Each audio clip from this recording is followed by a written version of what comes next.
Good afternoon, folks. Happy Weird Wednesday. It's me, Haunted, and today we're going to be working on the third and final Botanist.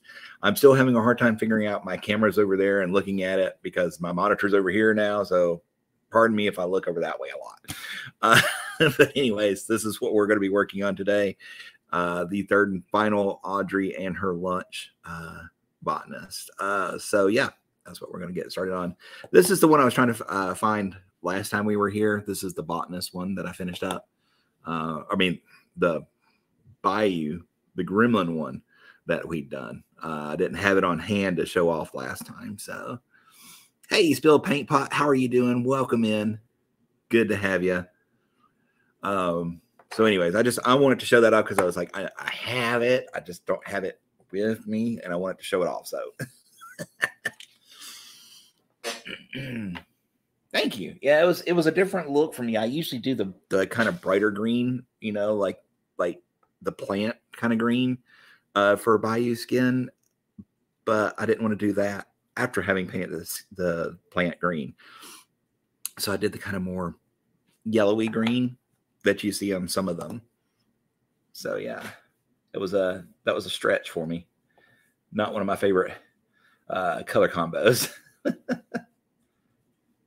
So thank you. I appreciate that. All right. I'm going to get my palette ready there. It's good to go. We're going to be doing some airbrushing today.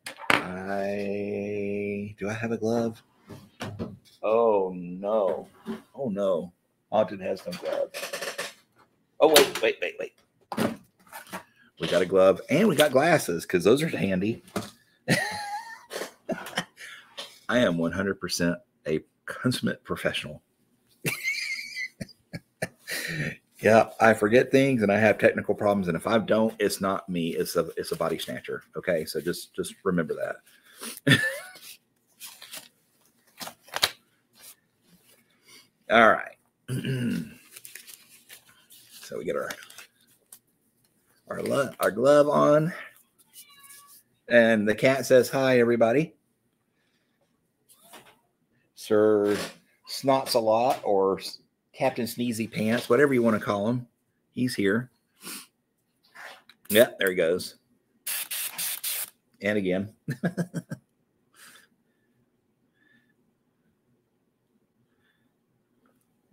Get a little bit of water there in that cup. Oop, was that on screen? It wasn't. Oh, well, I'm very sorry about that. So we got a little water in the cup. I always put a little bit in first.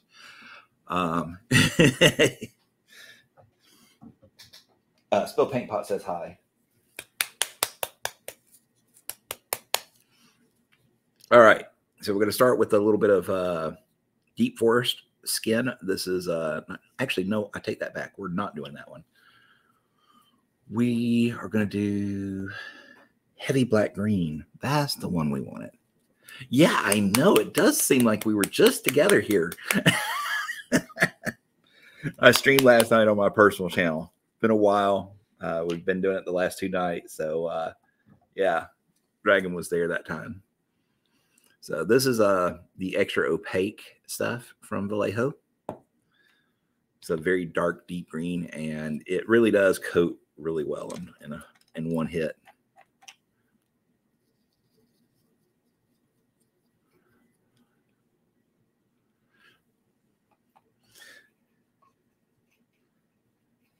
And when you get through the airbrush, it's definitely a lot more translucent, so it may take more than one coat.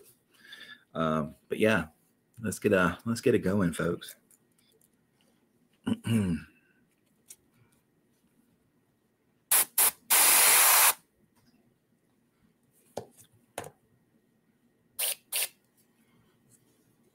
try that first. Do a little backflash, make sure we're good.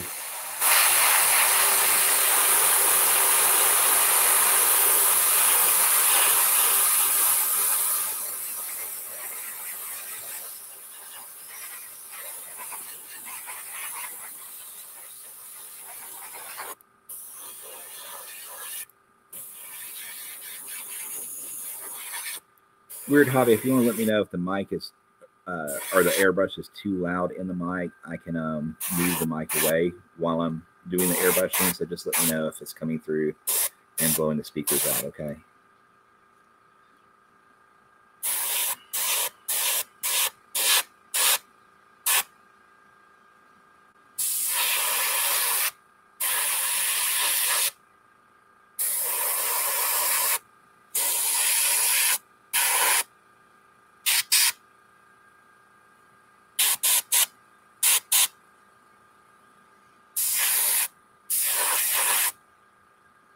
It's not super loud, but definitely a lot of hissing. Yeah, that's the unfortunate thing. I'll tell you what, let me, while I'm doing the heaviest airbrushing, I'll move my mic up a little bit and it won't be quite as bad. Okay. Hey, Brush Warrior 86. How are you doing? Welcome in. My name is Haunted. We are working on Botanist number 3.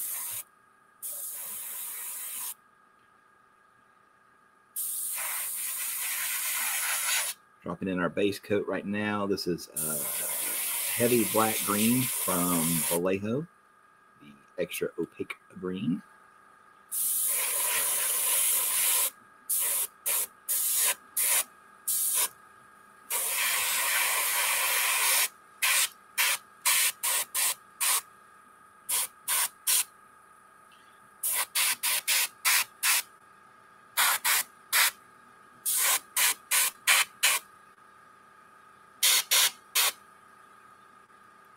I have to get that at another angle.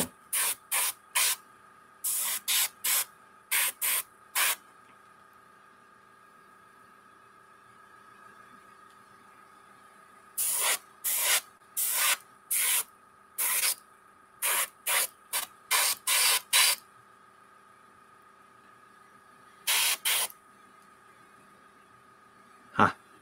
Huh. We're out. That's why I wasn't spraying. Good reason, huh? Don't need much. Probably one more drop, and that's all we're going to need to finish that portion. Let's see here. Hopefully you can still hear me. I only moved it up about 4 inches, but that got it out of the way of the direct air line, so it should not be hissy as much.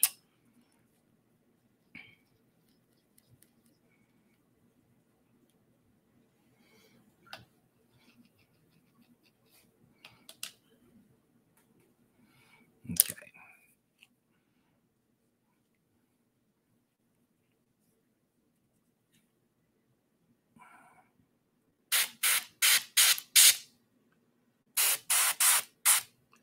Trying to get that one little, so there we go. I think I got it now.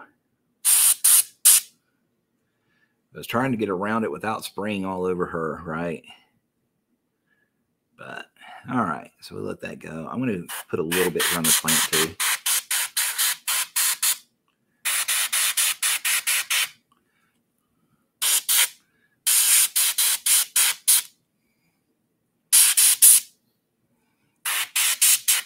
Okay, that'll save me a little base coating later.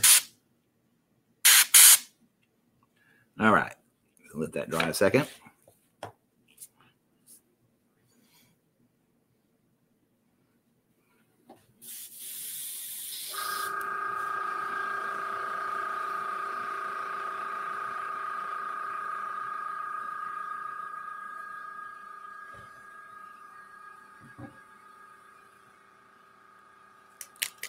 So how's everybody doing today on this wonderful, weird Wednesday?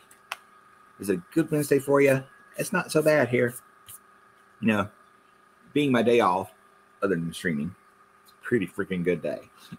Of course, it usually means I'm doing 1,000 errands, you know, during the morning and afternoon before this, but it's pretty good. Pretty good. It'd be nice if I could like sleep in, but you know, that doesn't happen.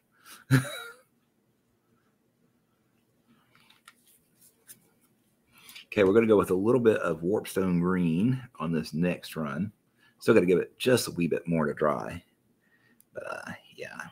And we just mix it right on top of the previous color. We didn't clean the pot. We just put her right on top of it, which means they'll blend a little bit. It's still pretty bright, but it does pull a little bit of the other color into it. It's a good day. Got to paint on your lunch hour. Finish the 10 Thunder starter box. Nice. Should finish Outcast box tonight. Very cool. Very cool. Hey, Panda. Welcome in. Gonna be a part and watch quietly. Say no more. Appreciate it. Lurks are always 100% appreciated, man. Thank you so much. Painting up a bloodletter. Nice. Very cool. All right. just a little bit more drying. I want to blow some air on it to kind of speed this up. This is just 100% air, no paint. Because I'm impatient. And I know you guys are too. So let's get this going. Get it going now. Right now. Right now. I'm not kidding.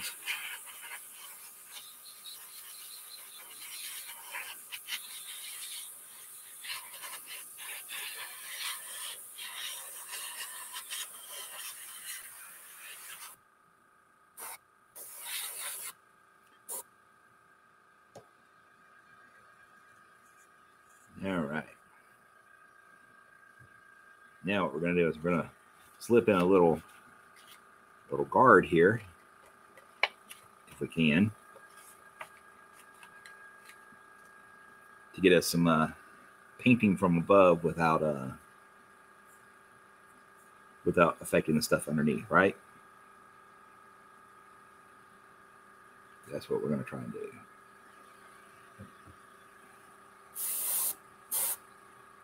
If we can keep the card there and the model in place.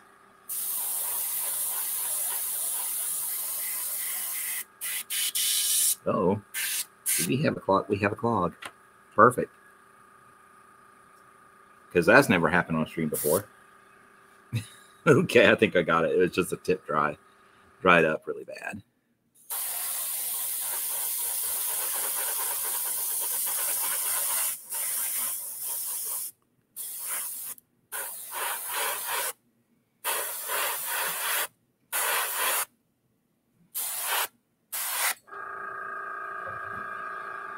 Okay.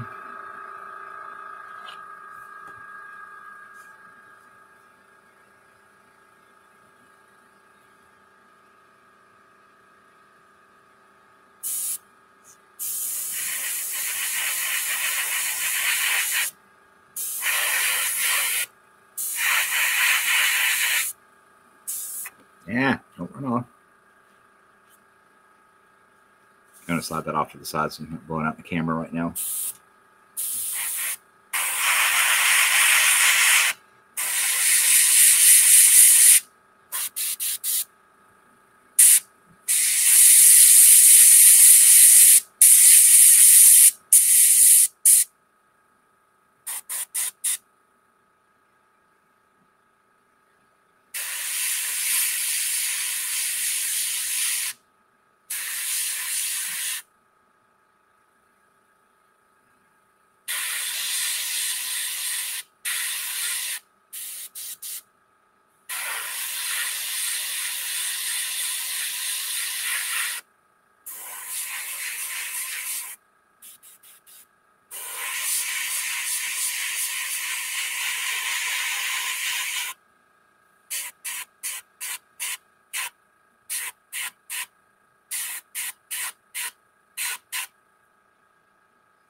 Here we go. I'm going to work on this leaf here a little bit. Get that a little bright. Lighten this one up on the edge here. So, hit that one again. Okay.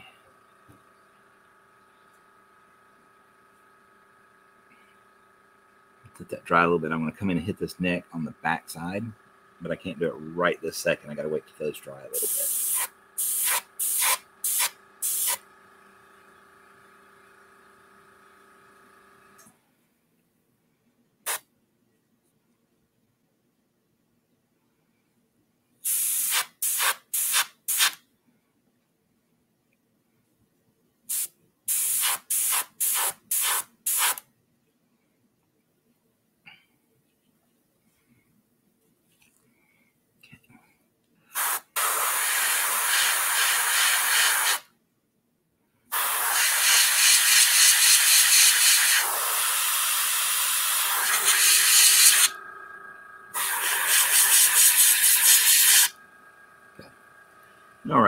Now what we'll do is I'm gonna come in here. I need to darken that up just a wee bit. We had some water there earlier, so it did not get fully painted.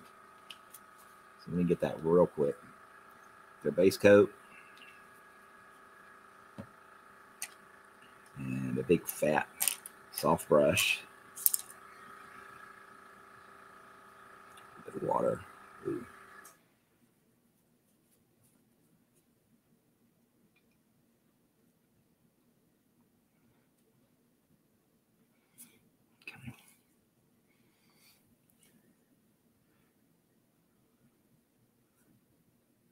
I mean, by the time I get done doing the veins and stuff, it probably wouldn't be too noticeable, but we're just going to make sure it gets good and dark down here.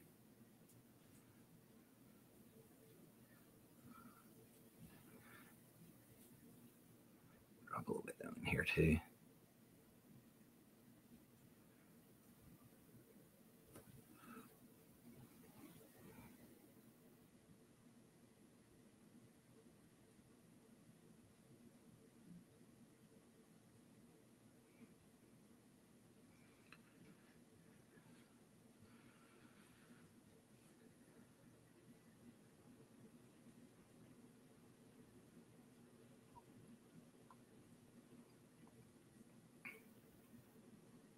Okay.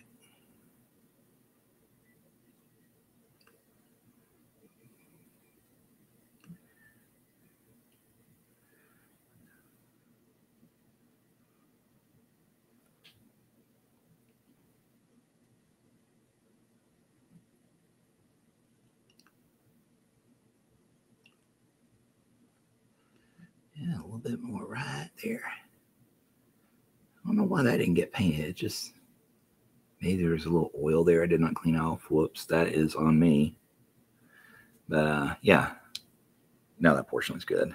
Hey, llama, welcome in. Good to see you.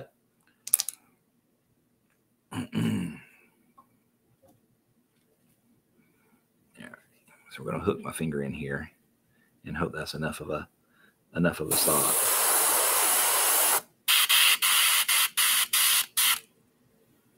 A little paint glob up here.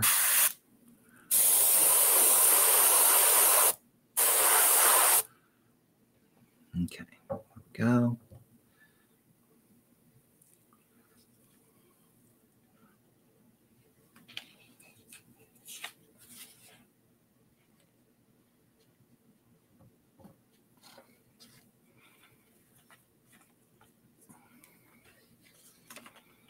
Well, that worked well. There we go.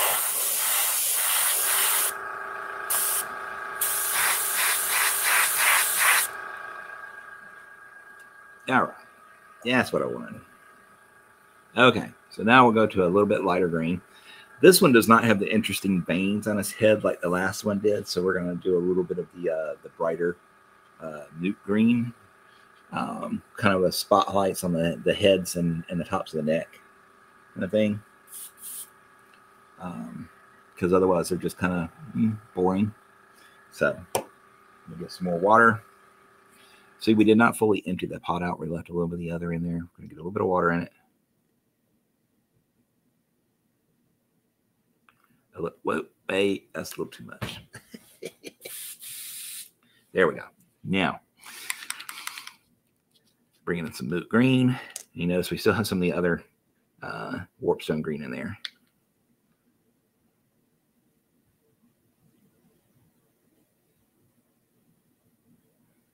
So it will do a little bit of a blend action there. Beyond what goes on the model itself from the air, the dispersal of paint via air. Yeah, scientific term. So yeah, we'll give it a good mix. See, it's not fully bright like newt green, but it's still pretty bright. I'll give it a little bit more water. There we go. That should do it. And I see that I'm not on camera again. I apologize. It seems like my little camera window is a lot smaller than normal. So I'm going to have to adjust.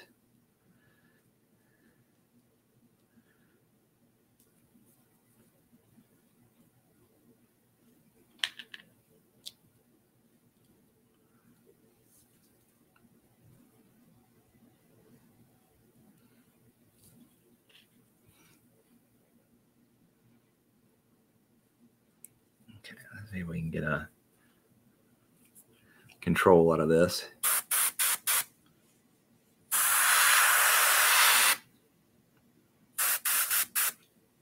So we're going to bring our little card back in again, just because I don't want to like 100% spray her in green. I mean, it's not a big deal. I'll paint over her, but you know, why do extra work if you don't have to, right?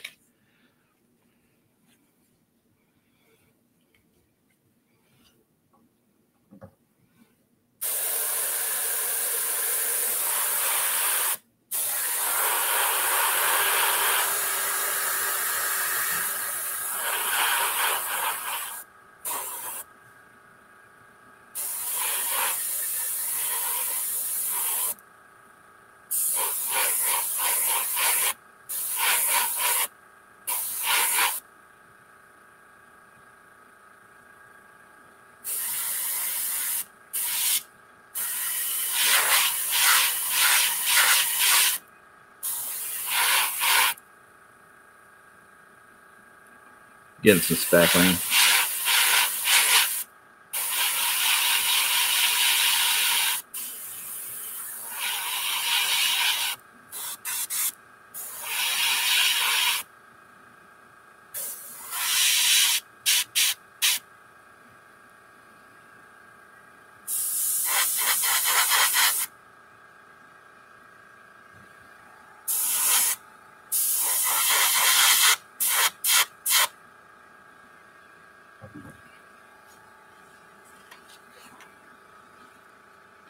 We're going to go a little bit down here on these leaves.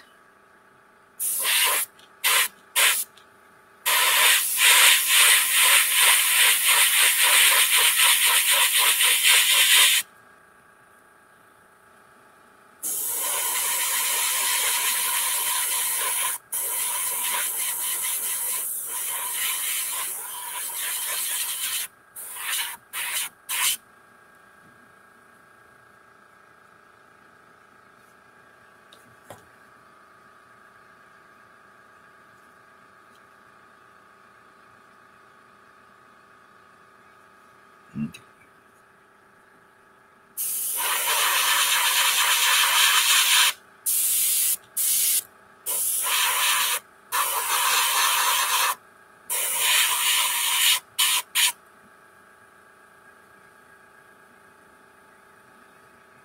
Go get a little bit down here on this tiny little head.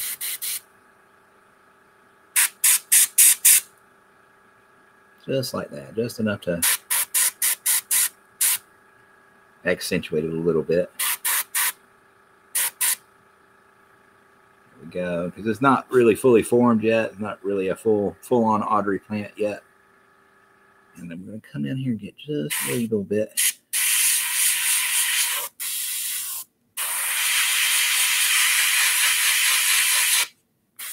Right down there.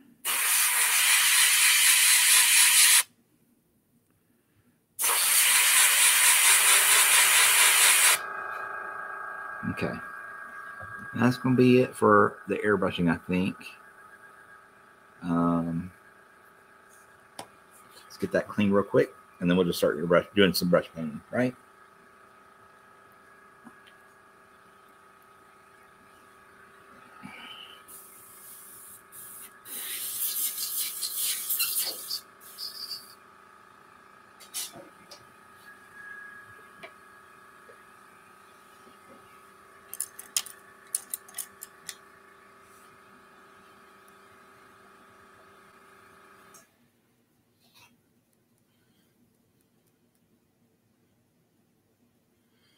Because airbrush really does need cleaning. I was struggling pretty hard with that one. I don't know if you guys noticed or not, but it definitely is on its maintenance day. Needs maintenance bad.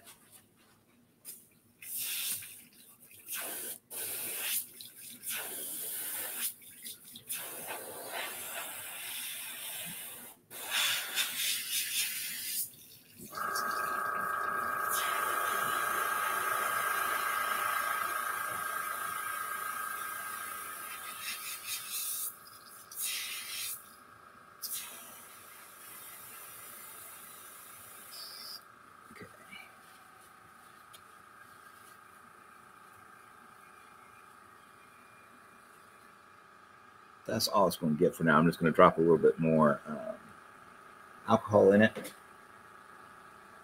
disconnect it from air, and turn off that stupid compressor. And we're just going to set her over here until I'm done streaming and can get to a proper cleaning. Maybe, if it will stay. Here we go. Yeah. Okay. Oh, no. So sorry for that confusion. No. We're just, that would be it for the airbrushing portion of the stream. Oh, that's good.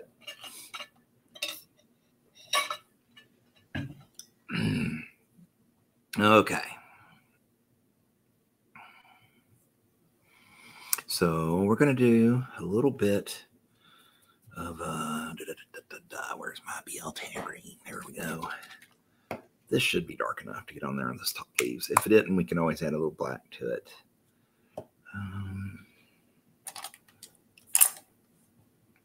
Just going to do this for some definition in between the veins.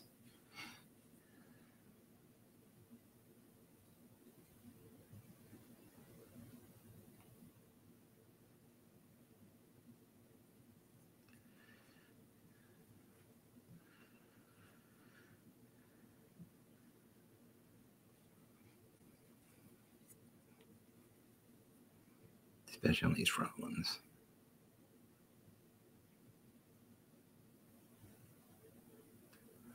I think I used black on the other guy. But that's okay. This will work too.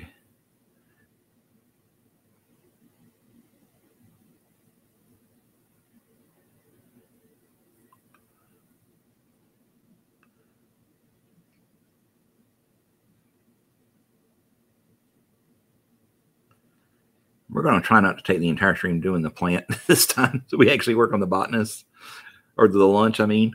But we'll see how it works. Yeah, the last time I got into those leaves. I was painting the hell out of those leaves. They were pretty leaves, but you know, all we did was the plant. So we're going to try and actually get the botanist this time. Don't hold me to it though. I go where the brush tells me. I follow the brush.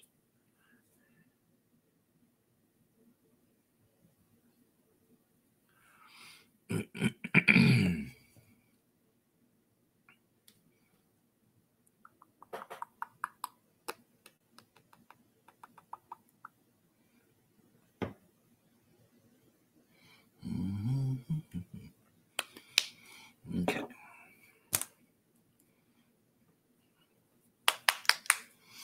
So we're going to get some of this Warpstone green and some of our, whoa, that is way too much. Thank you. That's okay. We can do a little mix with some of the moot green since I got so much of it.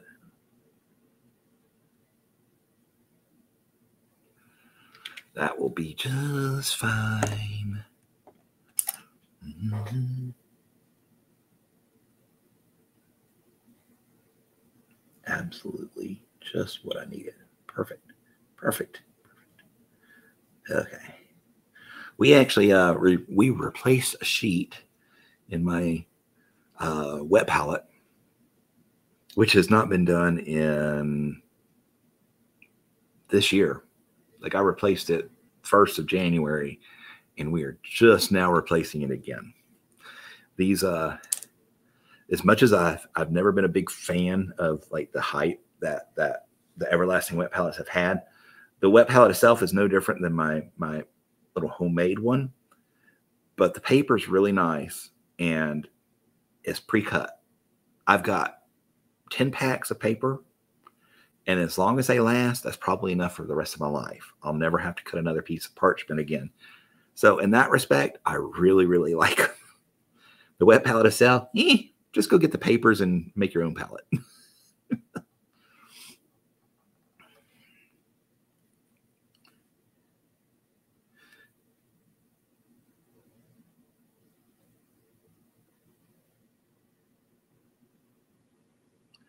That is coming on super duper bright. Let's go back a step.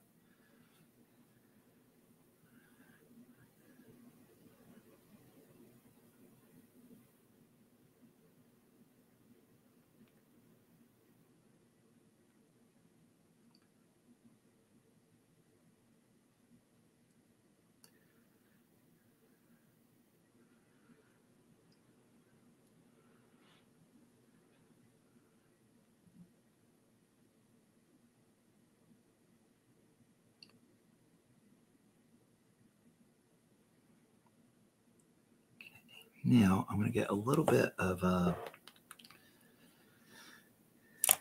I wouldn't say like I'm personal friends with him, but I have hung out with him in his stream a lot, though not as much recently, just because our schedules haven't lined up. But yeah, I do know Teal Secure. What's up?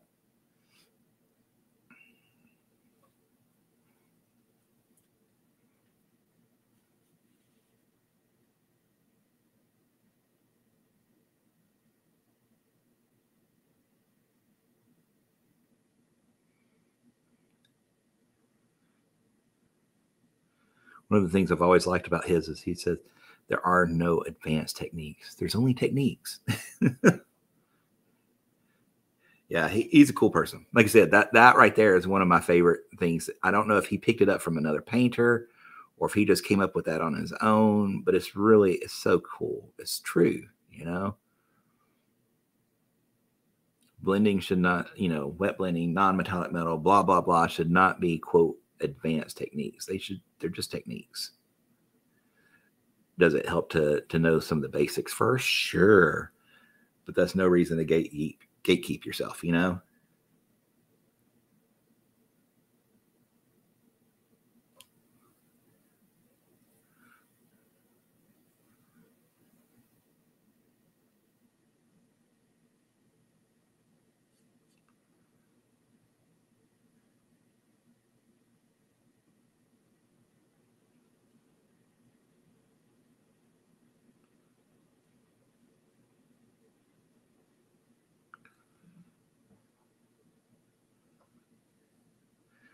So how are you doing, Honorous? Honorius? I butcher names. I am the name butcherer. Sorry about that.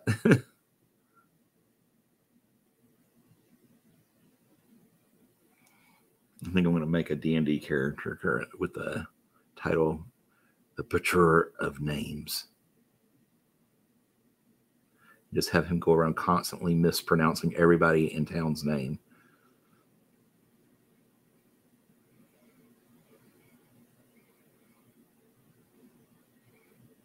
And especially the really serious RPers will definitely mispronounce their names.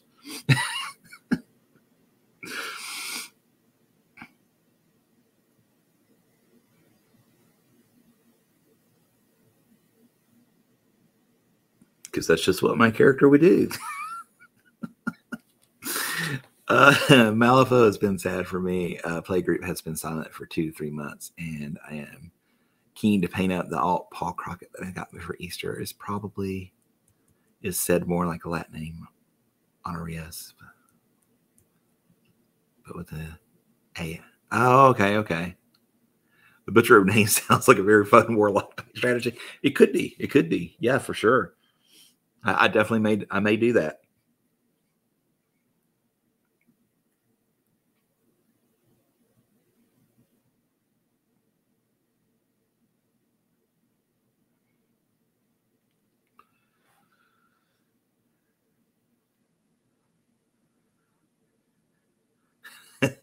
Now that could be dangerous to your health. Mispronouncing the spells and or the demon names.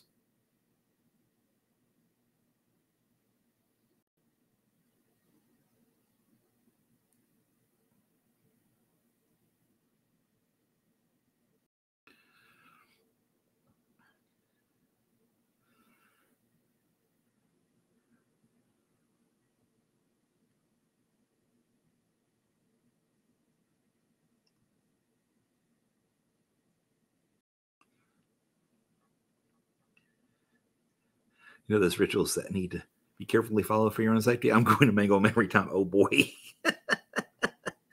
Yeah, there you go. Everybody be placing bets on how long your character lives.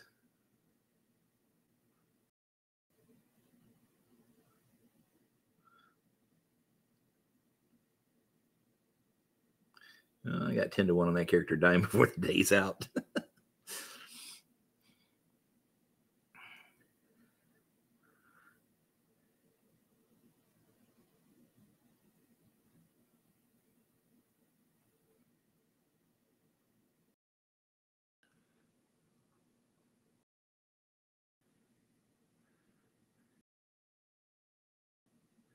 The Alt Paul Crockett, that was the bunny one, the she bunny that came out this year, right? That was one I didn't get. One, I don't have a Marcus crew. I'm very light on Arcanist and definitely light on that one. So it didn't hold as much interest for me, but it is a very cool looking model. It's just it didn't, it doesn't work with anything I have, so I kind of put it on the back burner. Not to say I won't get it at some point, just wasn't in priority this year. I was real worried when I saw the render the first time, or the concept drawing the first time, that those fishnet hose were going to be, like really tiny little squares. And I was like, oh man, that's going to be insane to paint. And then it was like, it was more stylized, bigger squares, easier to paint. And I was like, okay, whew, that's better. That's better.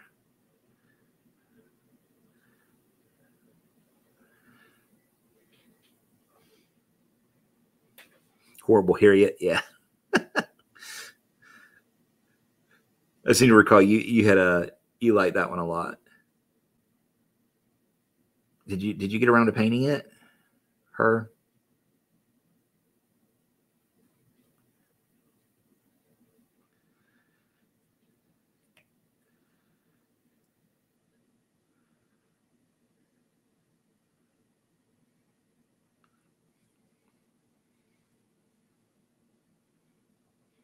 You want to get her because there's a game called Dead by Daylight, which has a crazy antagonist.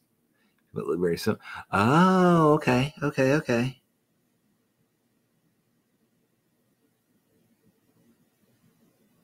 I actually have Dead by Daylight, but I have literally never played. 100% never played.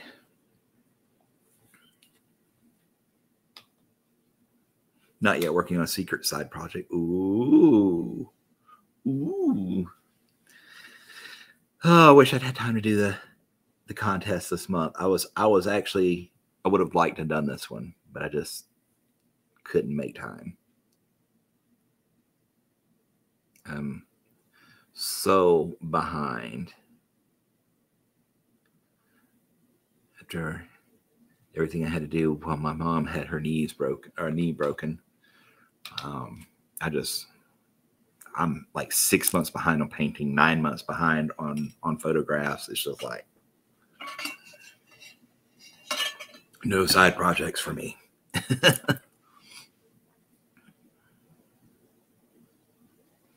good thing is her knee is fixed and she is bouncing around like a bunny rabbit now, which means no more having to do her shit. Pardon my French.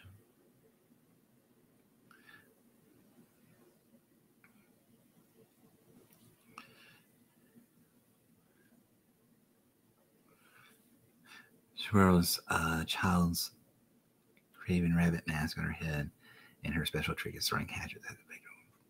She stalks while murmuring creepy little lullaby. Ooh, wow. Freaky. I like it.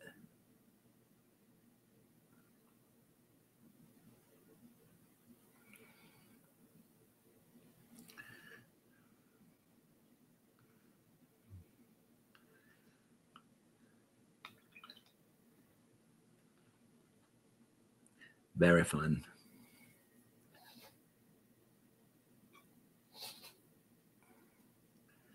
cat is a snuffling, folks.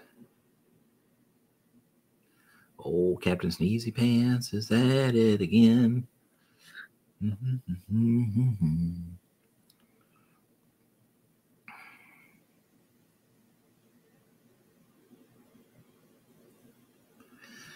So this comes the portion of the shows. Anybody seen any cool shows lately? I have been. I watched Hello Tomorrow, Hello Tomorrowland. I'm not sure which it is. That one, it was okay. But I've also been watching Silo, and I really like it. I'm big on anything like post-apoc kind of thing. Or experiments on humans sort of thing, not experiments on people individually, but like social experiments. And I have a feeling that is what we're looking at with Silo, not an actual apocalyptic ending to humanity, but it's a social experiment, psychological experiment. I haven't watched TV for a while, but was worried Silo was going to be a bit derivative. Yeah, it's probably like a million others out there. Doesn't mean I don't like it though. I will still watch derivative stuff if it's a genre I like.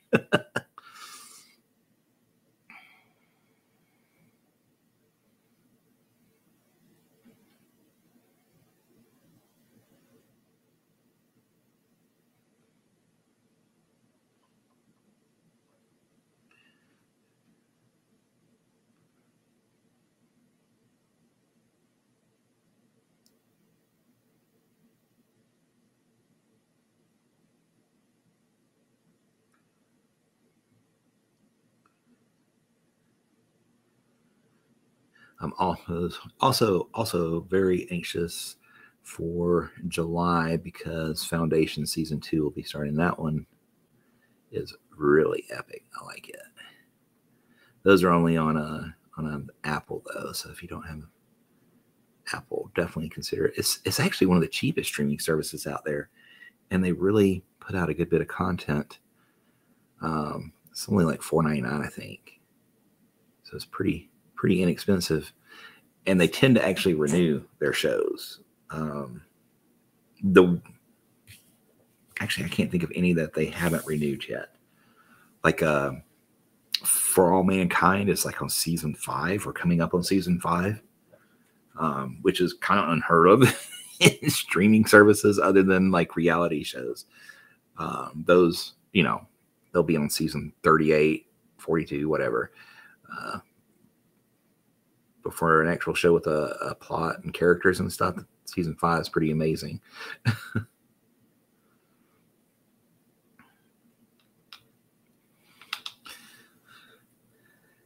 Oh, Dome was really good.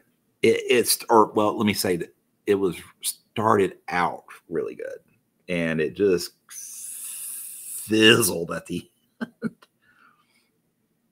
I think they were trying to rush it because they knew it was, not being renewed, and so they just kind of slapdashed it together.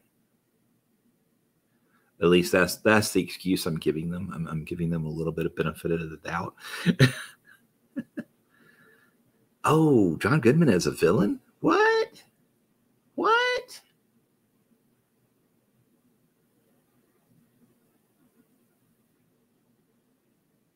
Oh, wait. Was that the one, the Cloverfield movie? Cloverfield 1 or 2, where he like locked people in a bunker or something like that? Okay. I wasn't sure if he was technically a bad guy or if he just seemed like a bad guy at the time, but was actually saving their lives, kind of thing. I never saw it, but I do remember him from the trailers now. And I was like, is that the one?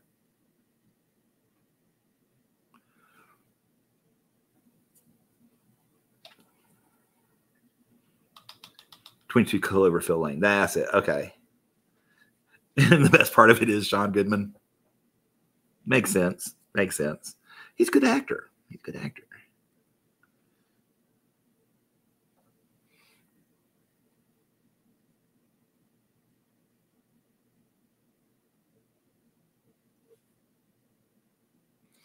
I'm kind of glazing up this little area here. It is a little dark for how far up on the plant it is.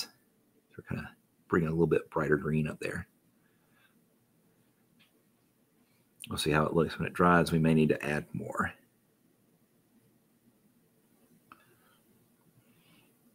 Basically a prepper sovereign. Gotcha. Makes sense. Makes sense.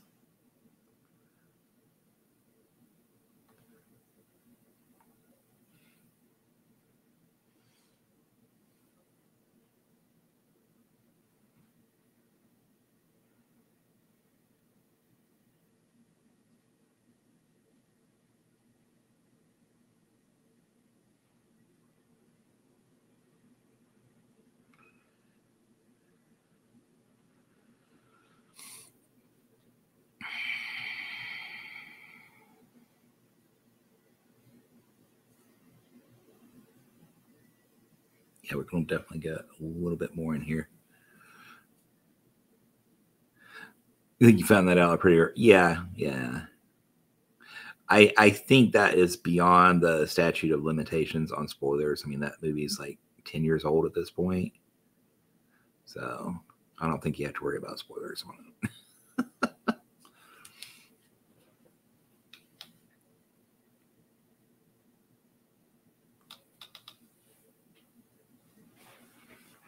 At least that's my thinking on it. It's the ones that, don't even give you a week to get to the theater that irritate me. Like, dude, come on. 1 week is not enough time for everybody in the world to get to the theater.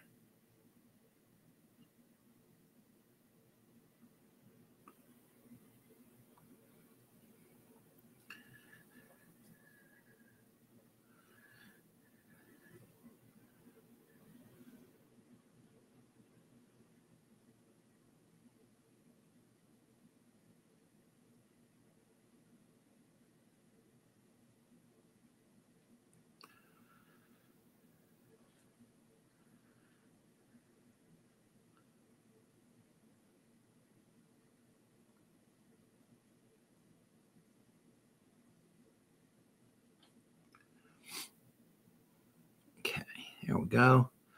Moving on to the next leaf. I don't know how busted my memory is, but I would say that I enjoyed that movie, but I thought the last quarter was weak. Yeah. I mean, I actually, the only Cloverfield I've watched has been the last one, which was Paradox, which was, I'd ask some friends, like, can I watch this without seeing the other two? Is it going to make sense? Or do I need to see the other two as, like a prep for it? And they're like, nah, you can watch it. It's standalone. I was like, okay. And that was disappointing as well. But, it's the third movie. That's kind of a hard to break. Trilogies don't often work out very well. So going in, I knew probably wasn't going to be all that good. Yeah. I mean, it had some interesting concepts and some interesting special effects, but that was about all it had going for it.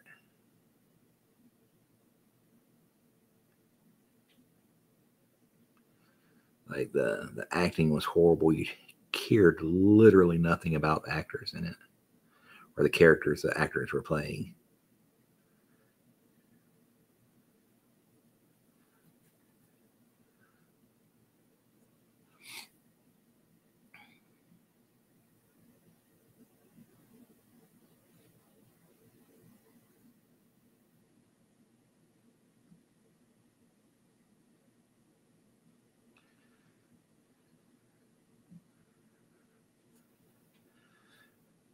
So, this is the second Botanist I've worked on. I'm thinking I need to watch a Little Shop of Horrors again.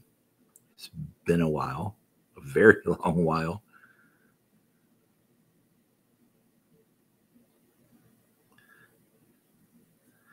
But the song keeps rolling around in my head while I'm painting this, so I'm going to have to watch it and get it out of my head. Third part has to be the worst. You could argue pinnacle of the series, Warcraft 3, Silent Hill 3. I never played Silent Hill. Never played Warcraft 3 actually either. But I watched the movie Silent Hill, and I don't know, that one just creeped me out. I don't normally get messed up by horror movies, but Silent Hill, man, it messed with my head. Creepy nurses. Yep, put me off doctor visits for quite some time.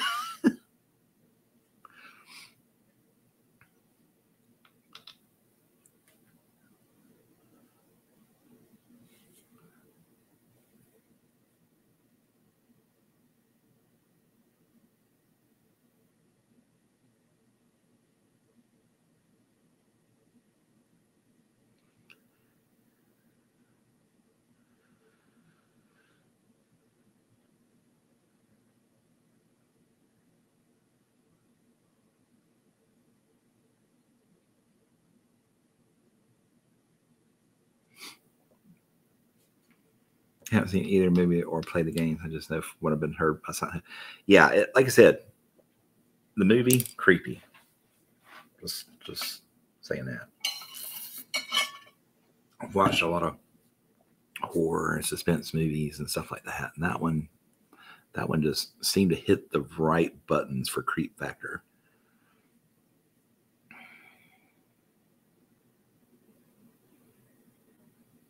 Another one that's I remember being really good, but I've not seen it in a while to know, like, check it against my adult brain, I guess. In the Mouth of Madness. I remember that just being so cool, like kind of walking out of the theater, almost having a Matrix-like moment, like, you know, pinching yourself to see if this is reality or not, kind of thing. And but like I said, I have not seen it in many, many years. I don't know if it holds up. But it had Sam Neill in it. It was really good at the time.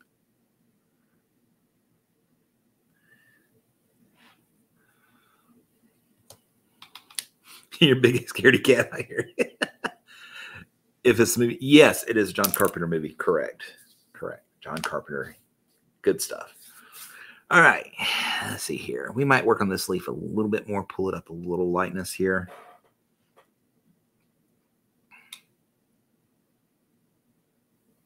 They wrote a love letter to it. Nice. Yeah, I mean, like I said, it was I seem to remember it being pretty epic. And it was, you know, even then I was kind of jaded toward those sort of movies. So if I liked it, it had to have been pretty good at the time. So that's why I said I haven't gone back and watched it to see if it holds up. But at the time, it did. And that was unusual.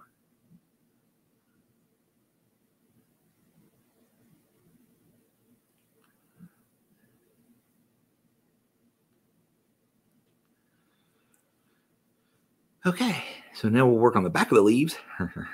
We'll work on the mouths and the teeth, and then we'll be able to start working on the botanist portion, or as I like to call her, lunch.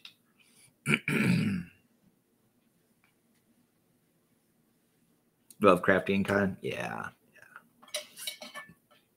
Did you ever see Event Horizon? Another Sam Neill one. Source of protein. Yeah. Good protein.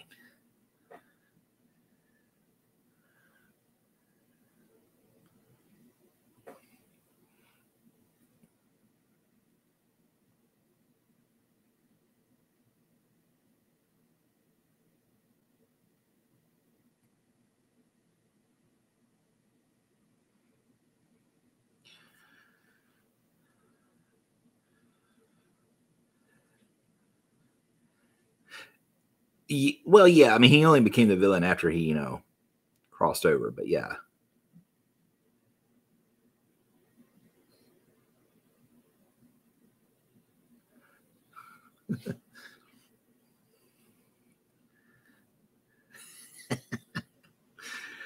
I tell you, that one scene in Jurassic Park it sold me so well. He and I can't remember her name in that scene. I don't know what they showed them there or if that was just pure acting, but they really did look like they were seeing dinosaurs walking the earth, like they'd never seen something like that before. They had such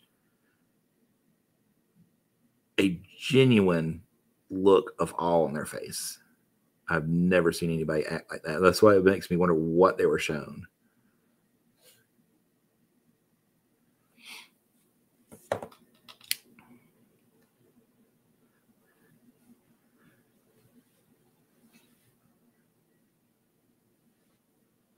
I don't even remember that part.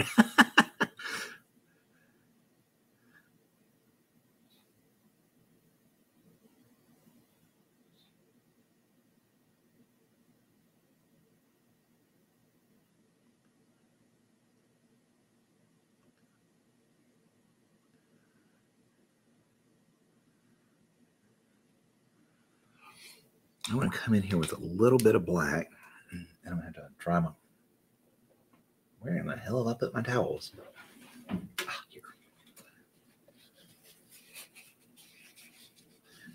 Oh, okay, I gotcha.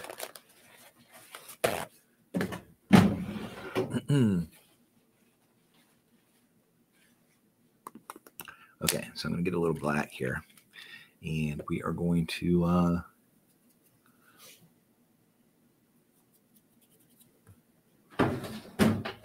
find a base to throw it in.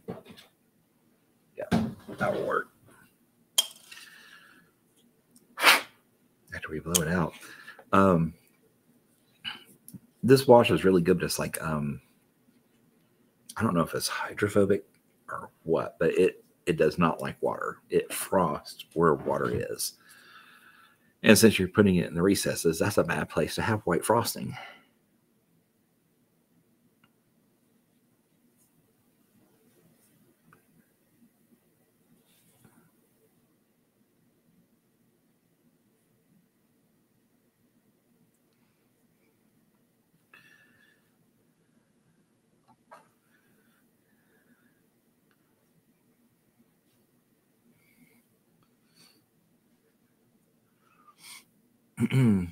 But about there are some things I really like. I feel the potential was never realized. Yeah, I think a lot of the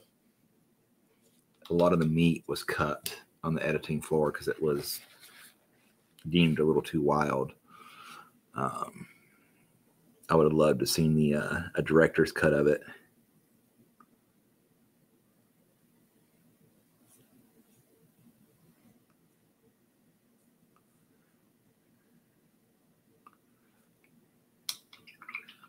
Yeah, they need to.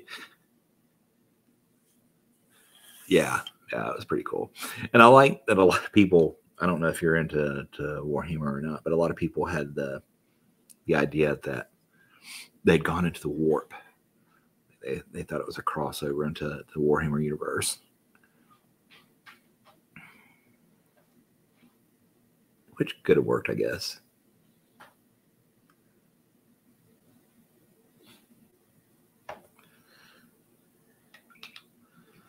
Okay, let's see here.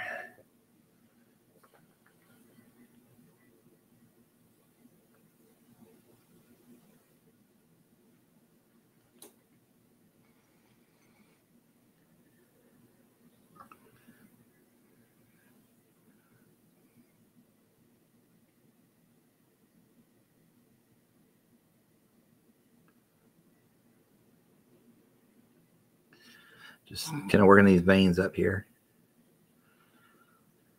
Highlighting as we can. Yeah, that's true. That kind of blew it on that theory, I think, but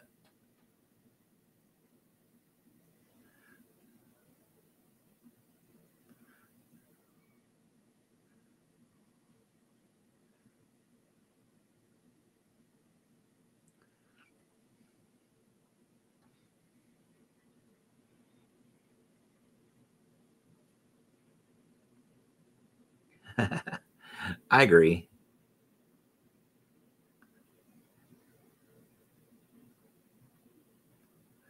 it's been used with so many things that were scary, though. Anything that involves, demons and hell and stuff like that. So I guess it makes sense in that respect. It's used in the summoning of and or the exorcism of evil spirits. So it's meant to elicit that feeling, I guess, or at least in theater, anyways.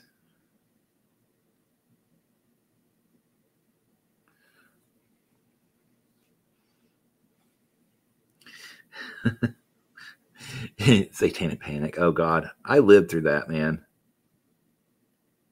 I was a D&D player back in that time. I replaced my D&D books, the core books, something like 11 or 12 times because my mom kept throwing them away. Like single-handedly kept TSR afloat with me rebuying their books over and over again.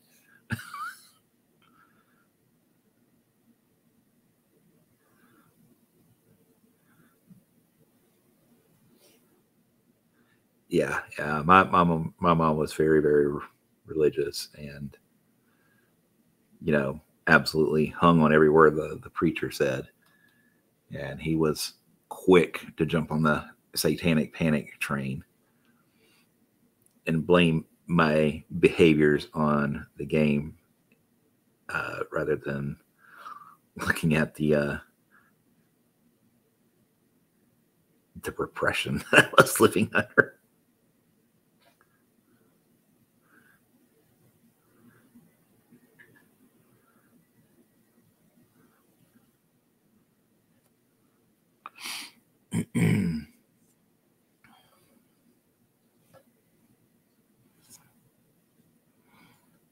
Luckily, she outgrew that.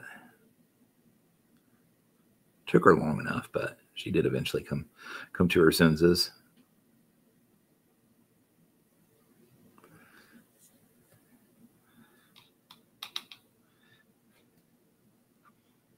The paladins, exactly.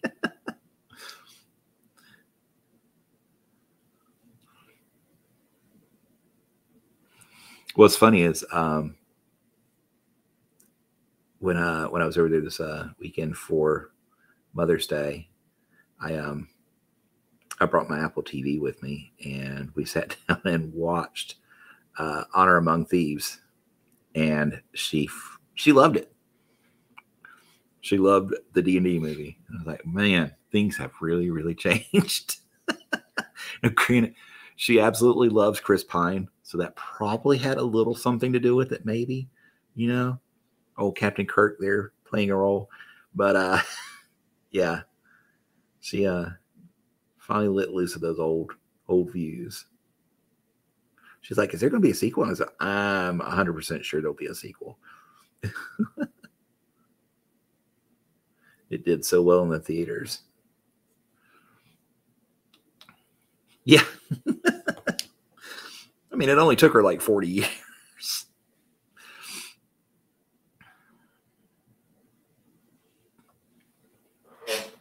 Let's get a little more water on my palate. It's getting dry.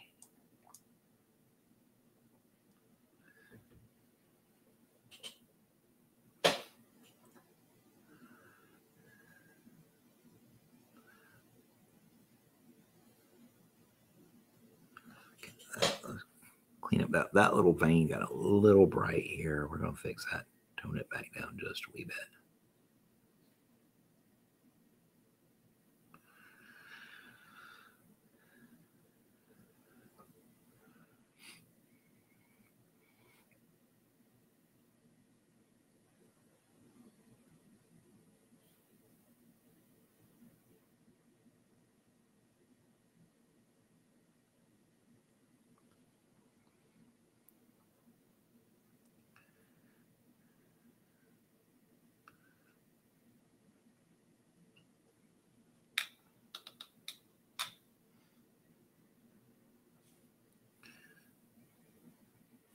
Yeah.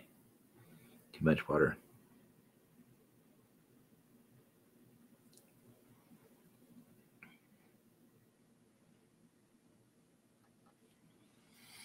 I I got a question related more to horror and a hobby I may be pursuing over Malifaux right now. Naughty, naughty, I know. Okay. What's this?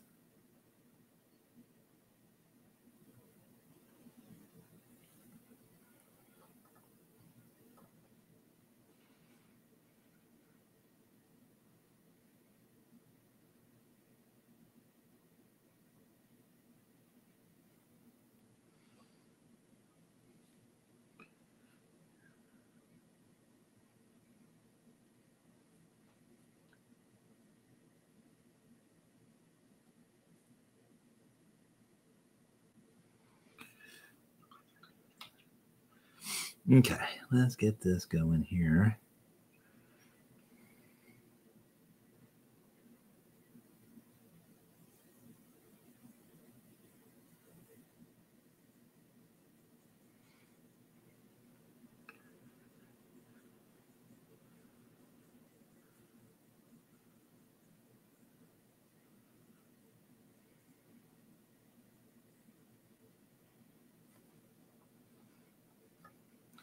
A lot of people are familiar with post-apocalyptic fictions.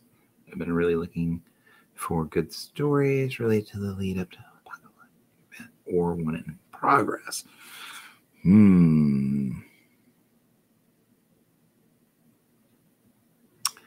I don't know, man. I haven't read many in a while, so I'm not going to be able to answer. So if there's anybody in chat that might know of some good reading material there related to that question, please let Honor know.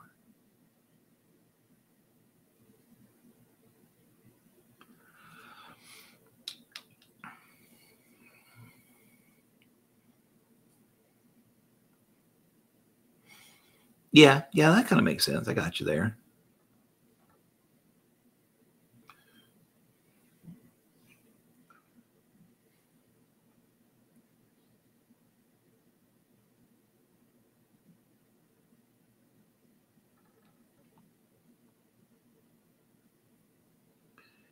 Everyone get to experience their apocalypse through the rise of tyrants. Yeah.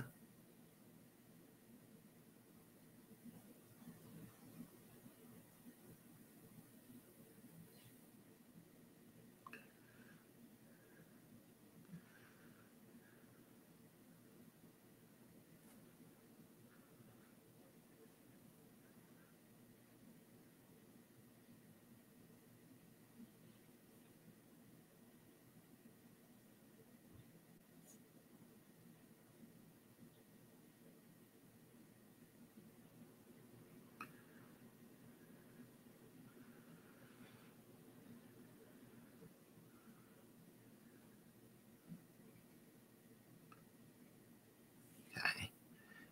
That one's a little hard to do because the way that thing is just shaped is oof, freaky deaky. There we go. It's gonna be about the best we can get there. Okay.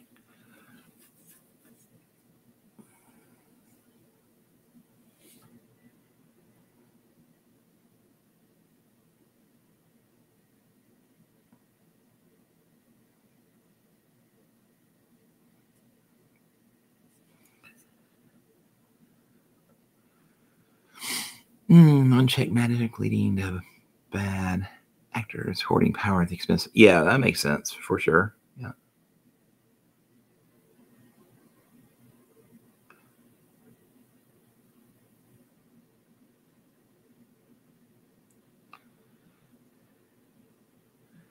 I am not as up on Malifaux lore as I should be. I have started listening to the Breachside broadcast again myself, so but I have a hard time listening to a podcast and like giving it attention and doing other things. And otherwise it's like time I don't have. So I have to like sit down and just do it and listen and process what's going on in the stories. I can't just mindlessly listen to them while painting or something like that, like some people do. So it's tough for me to actually listen to those. They're beautifully done. I mean, the voice acting and the sound effects and everything are wonderful. It's just my brain doesn't process them unless I'm paying them attention.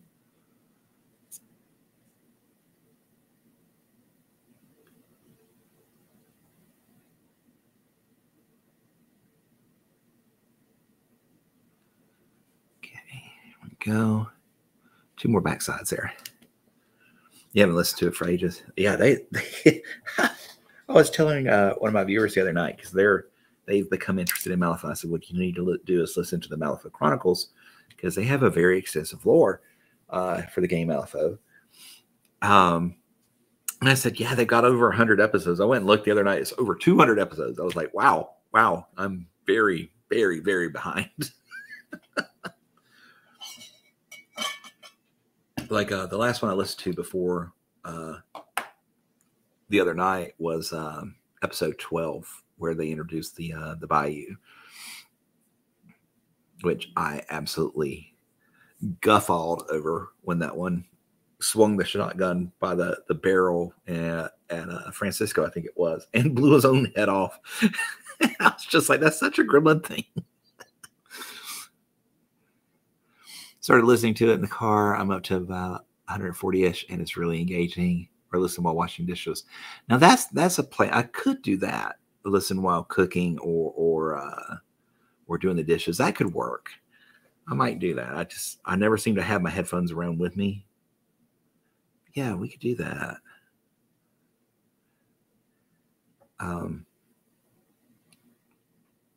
Because I certainly don't need brain power to do dishes.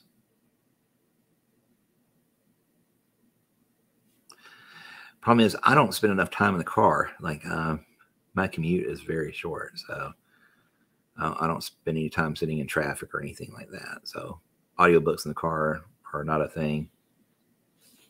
But the other 2 suggestions are good. I like that.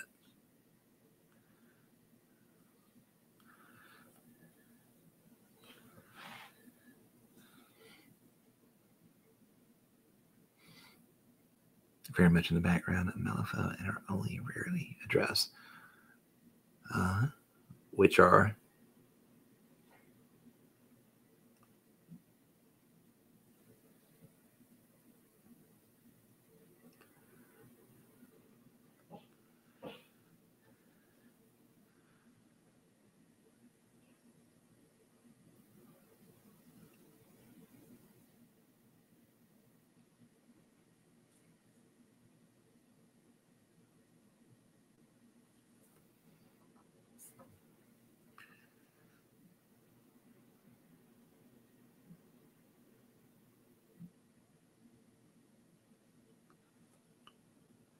takes me 30 minutes to get my friendly local game store, so I've got time for a few episodes, and when I head out that way. Oh, okay. Yeah, well, that certainly seems like a good way to do it for sure. Yep.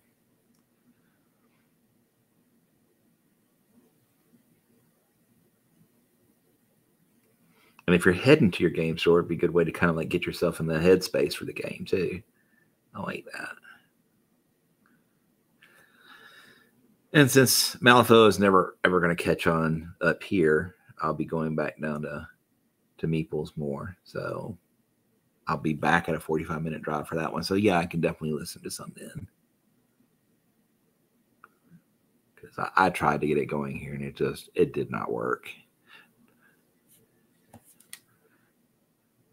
All they want to do is play 40K.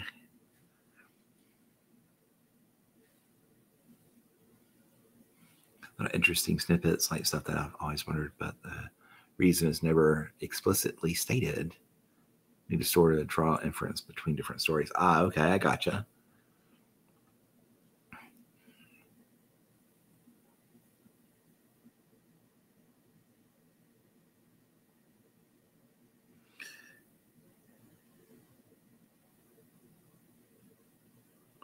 Maybe what we need is a talk to the writers day. And you hit the writers with questions about the lore. since it is a living lore, right?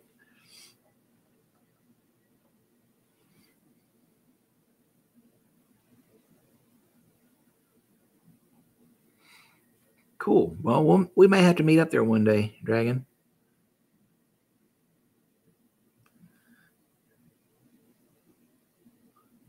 We'll see if we can get you doing the Malifaux thing too. On top of your Legion and Warhammer armies, just add more to the fire.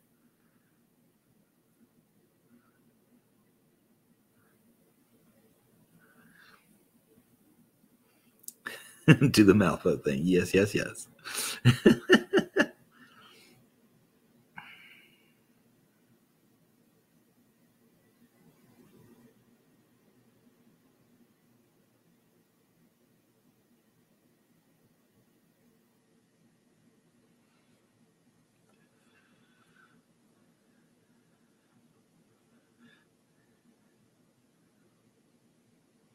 This yearly ritual traveling interstate and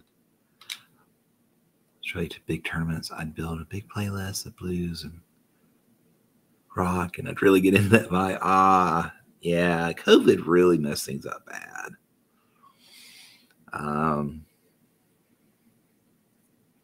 Especially, for like the smaller businesses, and game stores are definitely one of those. They really got hit hard. Those and like comic book stores and stuff like that. Small family restaurants, especially restaurants, really got hit hard.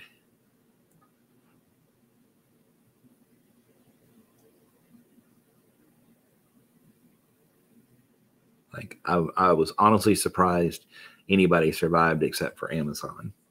I mean, granted, I used Amazon a ton long before COVID, but I was afraid it was going to be like the Taco Bell of Demolition Man. Amazon was going to be the only survivor of COVID.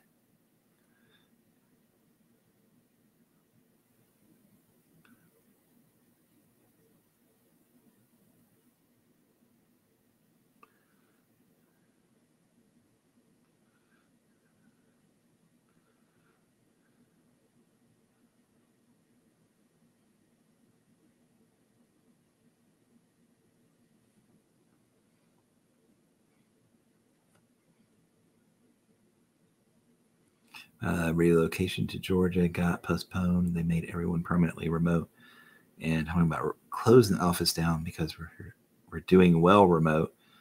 Bummer, but even if work doesn't happen, wife and I are still likely to move down to Marietta area next summer. Nice. I thought you actually already lived there. I guess I misunderstood. Starting an AOS Army of Corn Demons. No. Start a Malifaux. Start Malifaux. I can't say much. I'm probably going to buy some Tomb Kings because I love anything Egyptian themed. So I will probably own some of those. I may not buy like an army to play because I doubt I'll play old world or whatever it's called. But I will definitely have some of the characters for painting.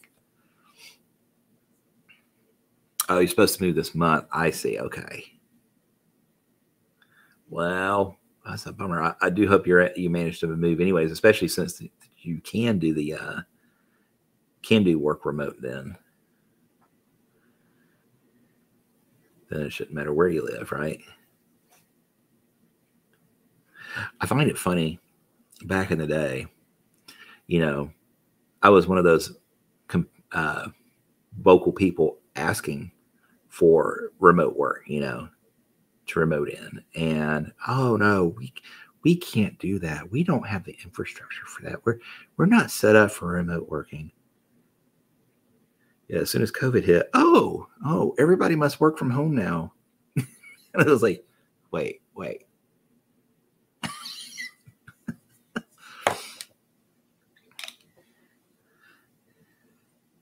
May do fantasy or even Sigmar. And maybe a Malifaux crew. Okay, okay, okay. Well, I'll take a maybe over a definite no for sure. May do fantasy or even Sigmar, but not 40K. I'm with you, man. Like I said, it would be, it really have to hit my buttons for me to play it again, just because I know how they do with their got to buy this model because it's the only thing that's going to get you to win. And then 6 months later, once we've filled our quotas of those, we're going to nerf them into oblivion, so you never use them again. I don't like that mentality. So I don't know if I'll ever play, but I'll probably collect a few of the characters.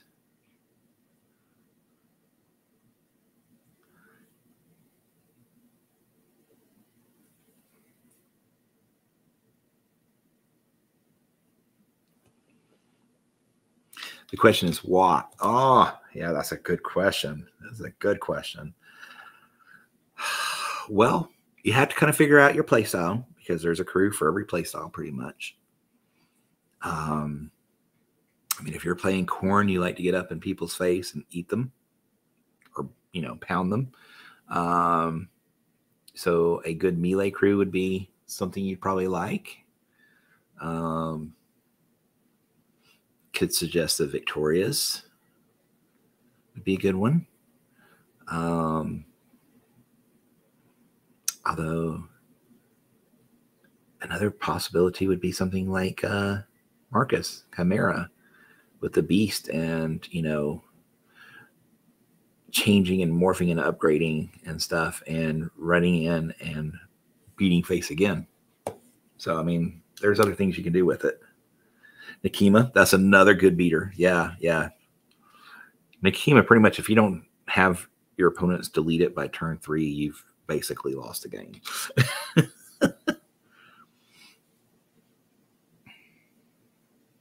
Yep. Demons. I wasn't even thinking about that. Yeah, Oni would not be another good one for him. Yep.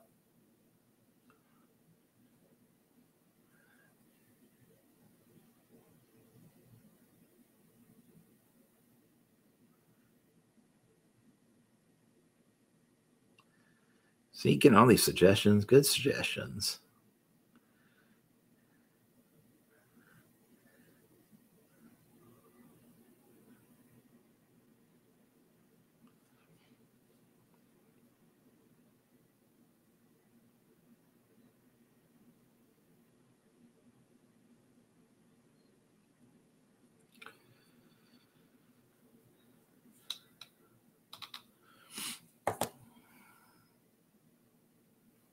There you go. That's my favorite one right there. I love it. They're just so funny.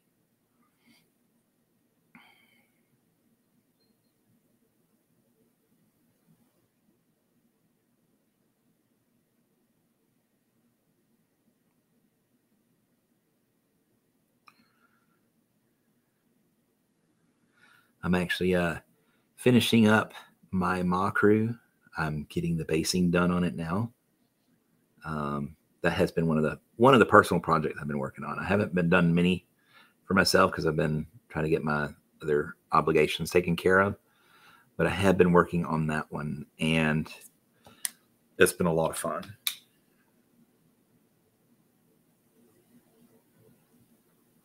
I figured, for one, being Bayou, basing them should be relatively easy because Bayou, swampy, and I have tons of files for like ferns and cattails and lily pads and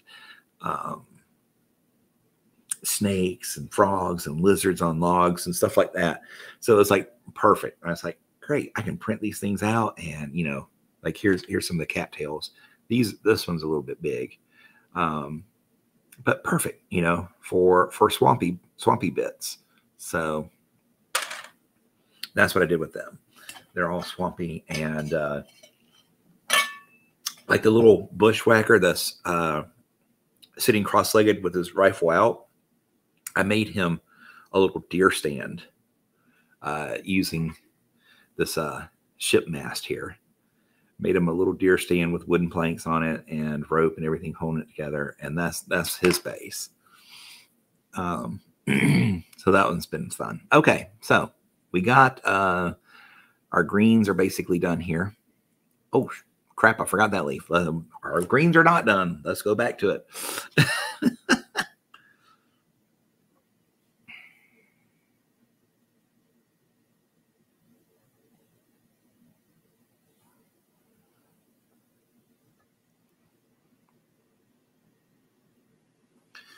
But anyways, I figured Swampy would be an easy enough base theme to run with. So that's what I did.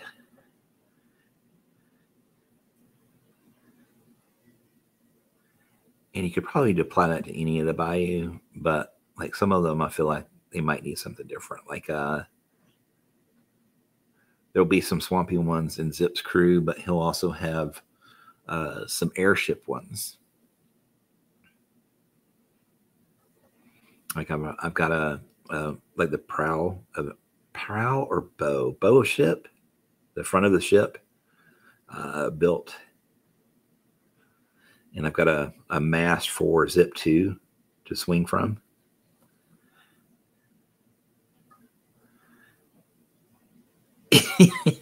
I have not gotten to hear Zip voice yet. I look forward to that.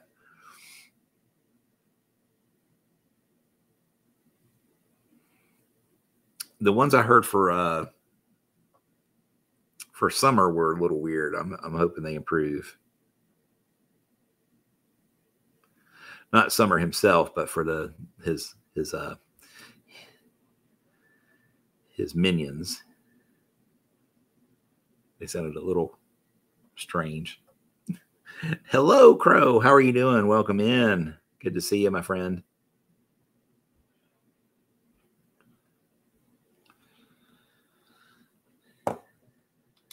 Reminds you of Ross Perot. Oh, wow. Oh, that's great. Castor is not out yet. No.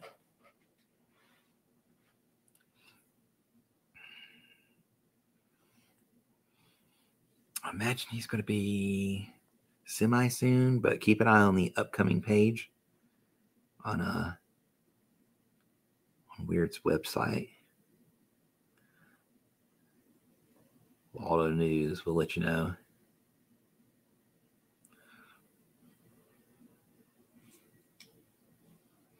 All right, Spill Pot, Paint Pot, have a great day. Thank you for hanging out. It's good to see you.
Okay, there we go.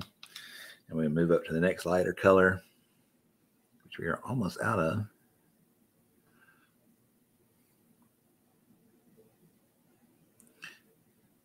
I've actually got the fan on, which is probably a bad idea. It's drying the wet palette out really bad. We may hop up here in a second and go turn that off.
Alrighty, almost there on this.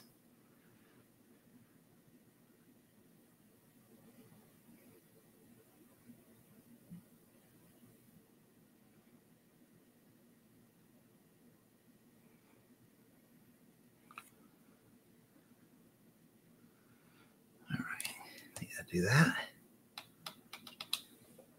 Got that little bit.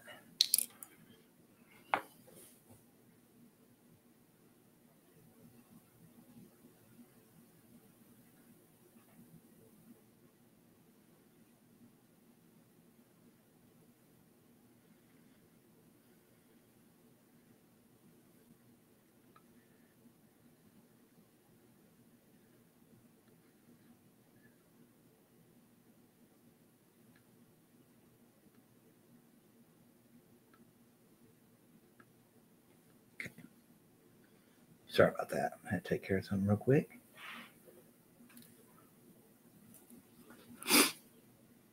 All right. So do you guys want me to work on, well, we got to do the mouths. Let's do that real quick.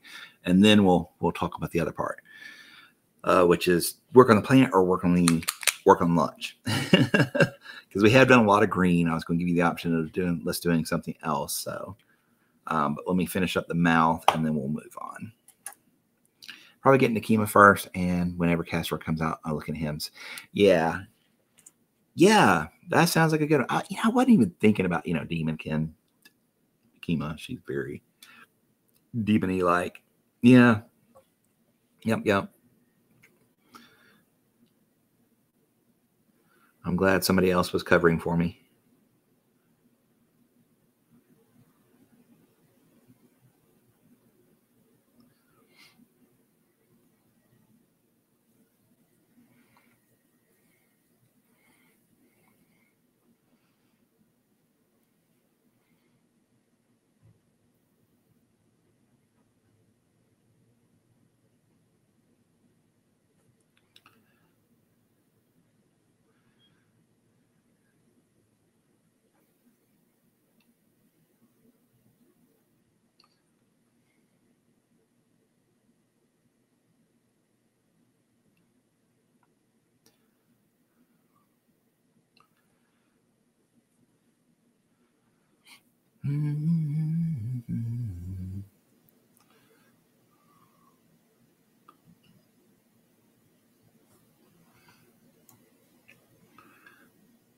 Good thing we really don't have to do the detail here on the roof of the mouth other than like catching the edge of the teeth.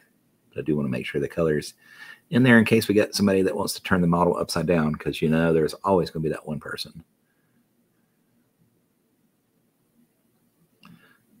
Anyway, the roof of the mouth isn't painted. This model's not finished.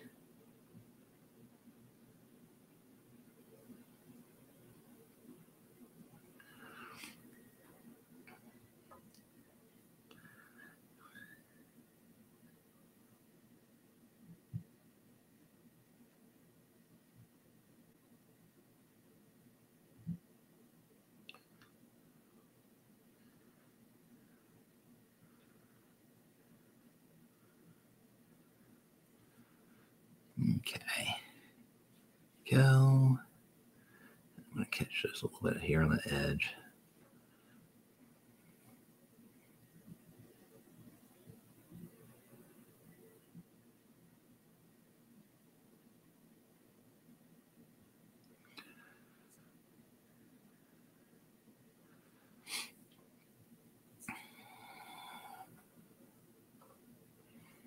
We'll do the same in here. This one is not as defined.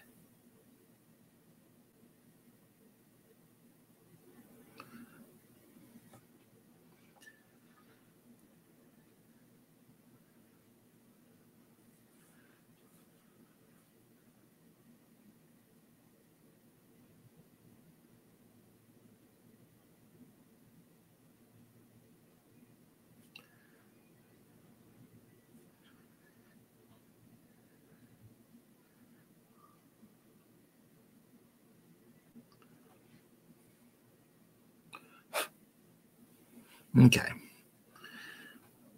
Just about got that in. Then we'll do a quick little highlight in there. Hopefully, well, I say quick, but It will be a moderate amount of time putting the highlight in. And then we'll do the teeth, and then the plant itself will be done, and we can either work on the non-carnivorous plant, or we can work on the botanist herself.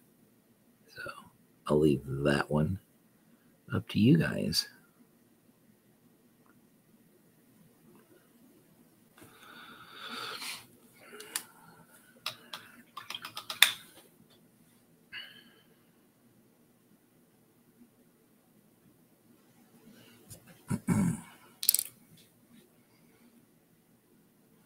Where is my white?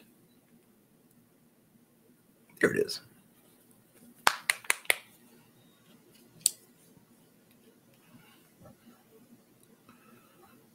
All right.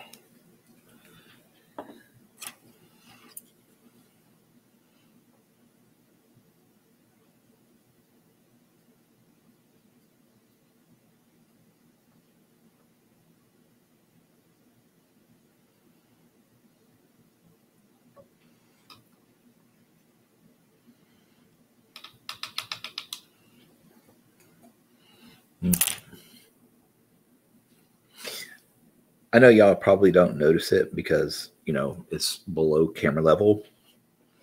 But when I to get the water and excess paint out of my brush, I flip it on my knee. And when I get done streaming, my knee from all the way down to my ankle is just like all these multitude of colors streaked. It's funny looking. Almost like Jackson Pollock art.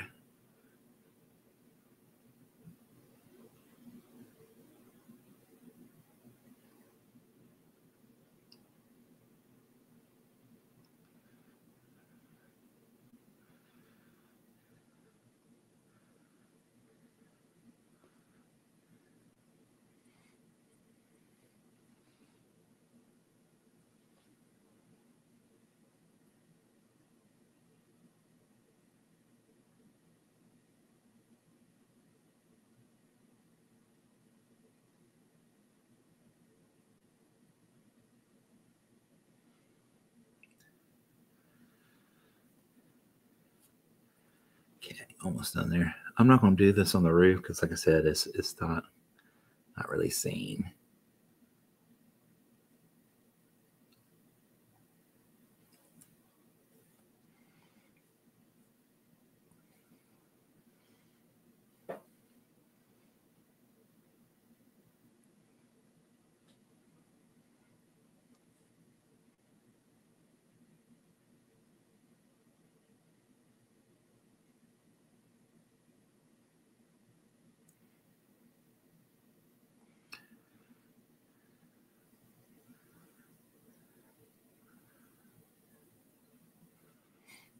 Okay. All right. Now let's get some tooth action in there. Actually, what are we doing? We need we'll do this on the bottom one here because it doesn't really have any teeth. So we're just going to outline the mouth a little.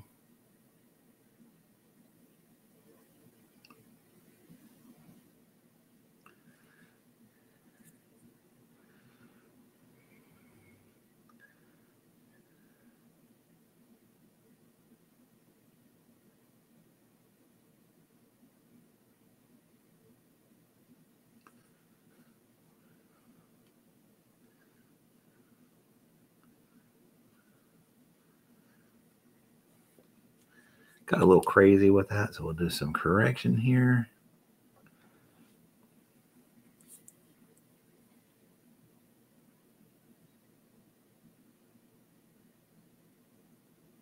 There we go.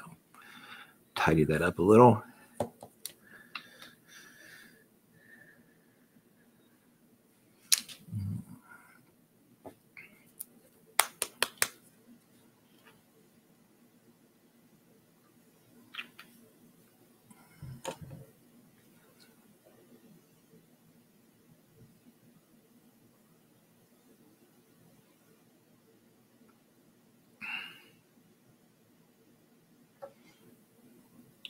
This is a little bit of a uniform brown, or uniform, pardon me, English uniform mixed with some ivory.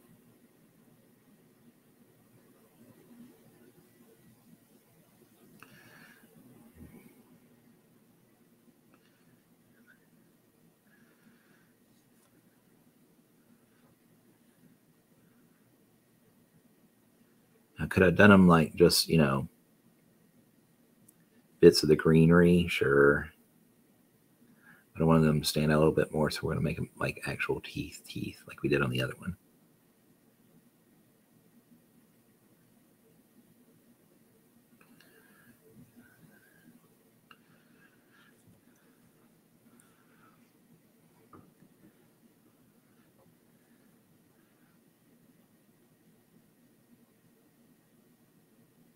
I think it makes it look a little more menacing to have actual teeth too. Yeah.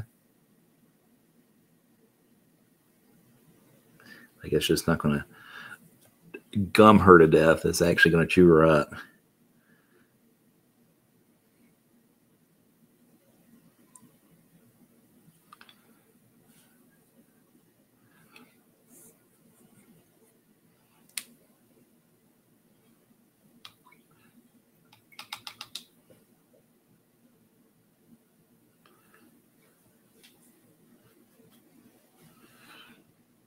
All right.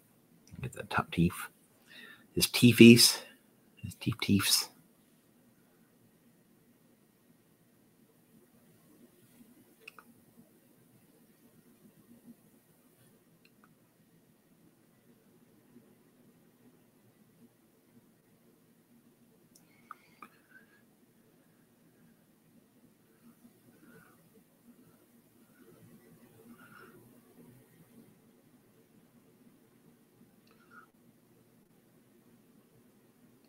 Kind of making one up there. There wasn't one there, so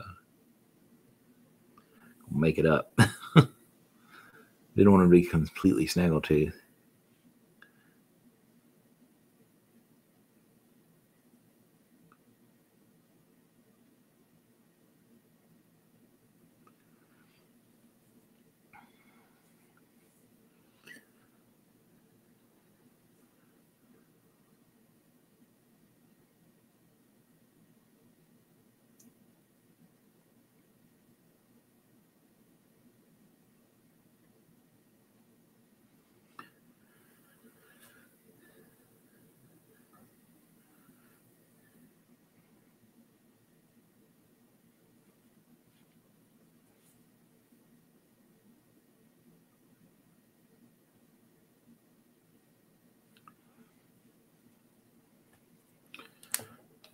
Okay, got that one. Now we're working the other head. He's got a little bit bigger teeth.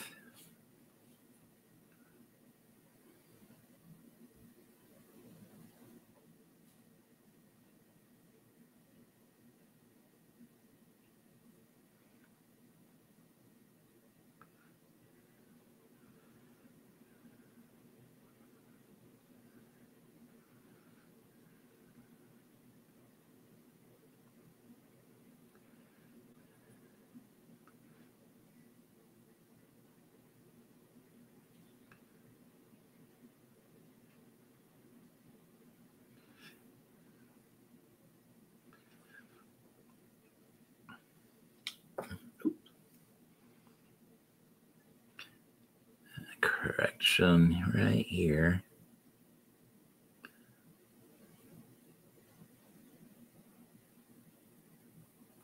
Right there. Just need to get around those teeth a little bit.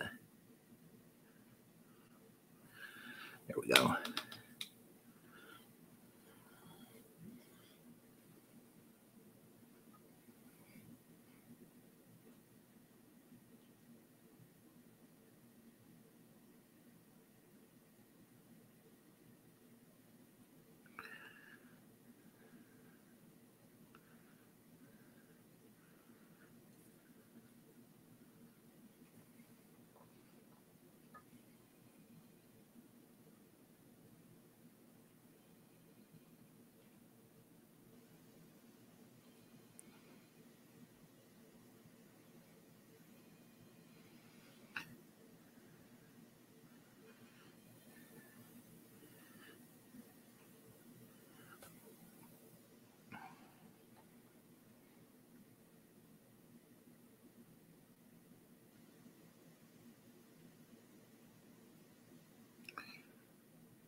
go. And we'll have to do a little bit more, increase the mouth size a little bit here to get in between those teeth.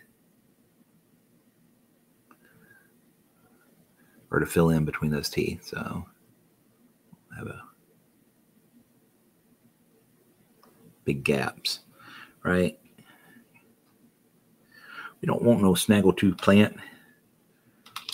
Gotta have good teethies to eat that botanist. All right, so fill in just a little there, a little there.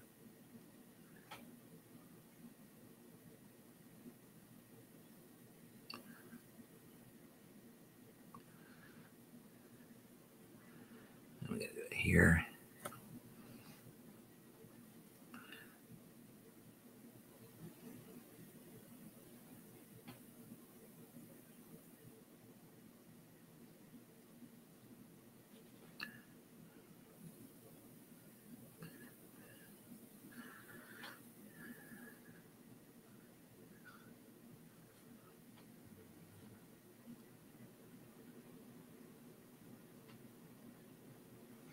Okay. I'll do a little highlight on those teeth real quick, and then those will be done. Now, hadn't heard anything back, but do you want to see the botanist worked on, or you want to see the other plant worked on, the other little flowering plant that she's smelling? We've done a lot of green. We can work on something different if you want.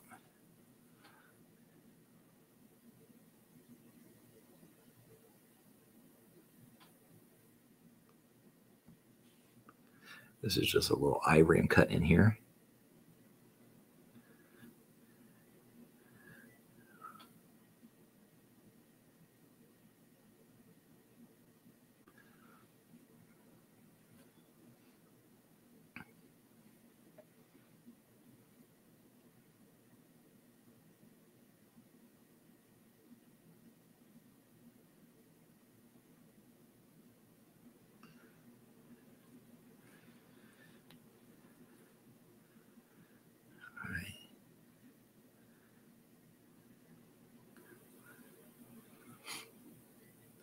I forgot his bottom teeth. Good Lord Almighty. I forgot the bottom teeth.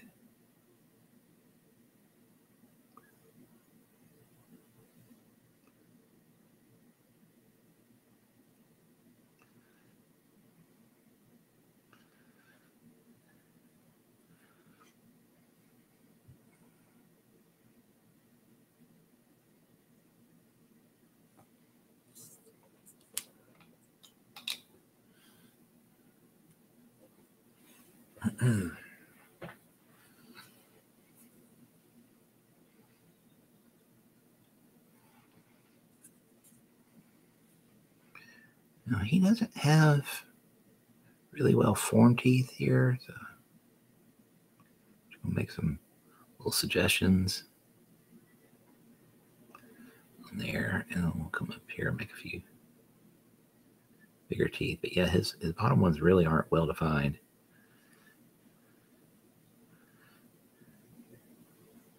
So we just take some creative license and sort of make our own, right?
Okay, let's get that. Sorry, a little quiet there, trying to get that concentrating a little.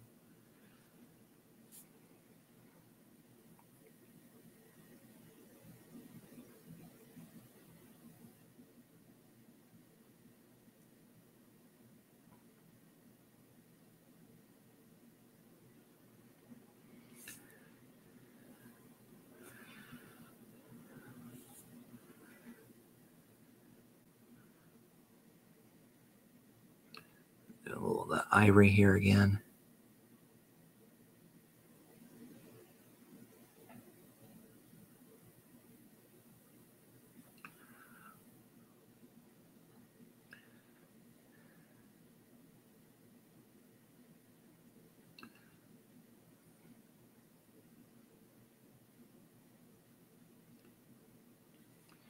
Okay.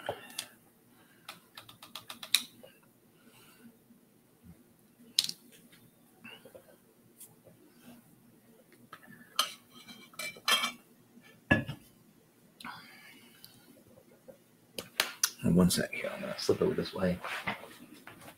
Turn this fan off. All right.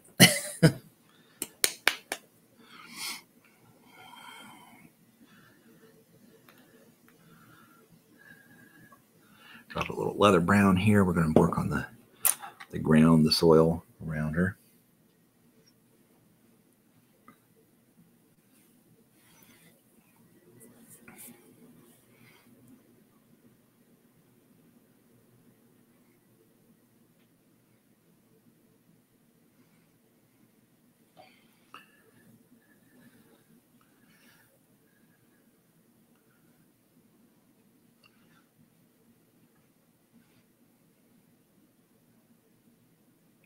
I'm going to be a little sloppy around the botanist because she is not painted yet.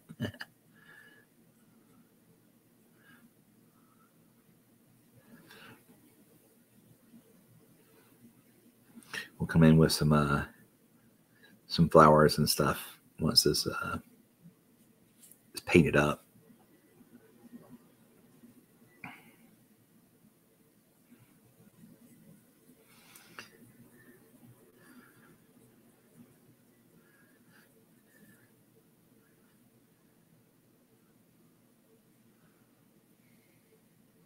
Really don't have any dirt on the backside, do we? We don't.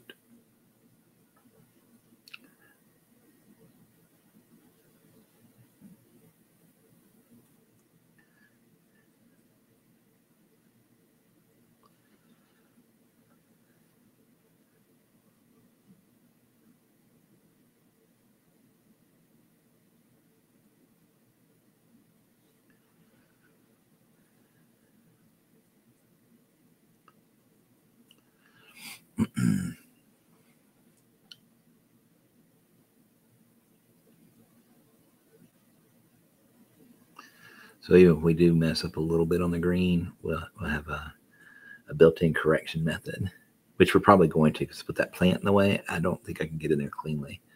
So we may actually get a little on our plant, but that's okay. Like I said, we got some flowers and tufts and things that we can place in there to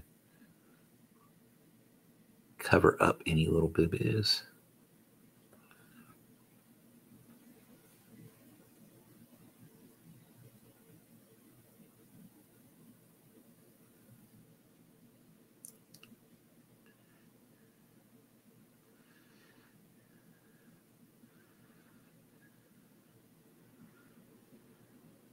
Or we could get by without making any mistakes. It could happen.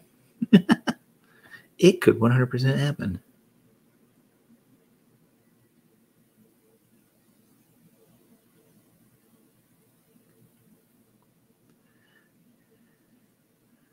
Looky there. Well, it seems like today is that day, folks. No mistakes on the ground there.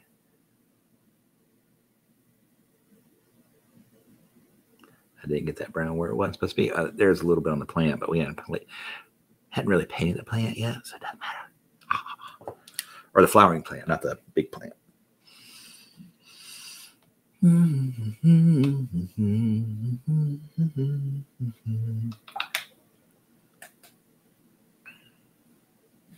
right.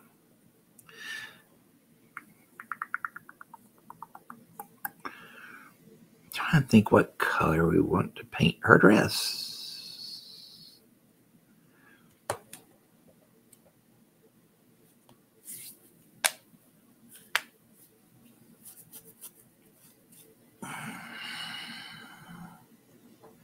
I'm thinking just maybe we might paint her dress yellow. Yellow is a bane of most people's existence, but we're going to try and paint it. We hadn't done any in a while. We're not going to do any crazy special tricks like painting it pink first. That is one way to get a good yellow, a good bright yellow.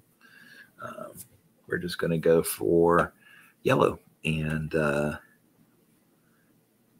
we'll start with some Everland Sunset, and then we'll probably go to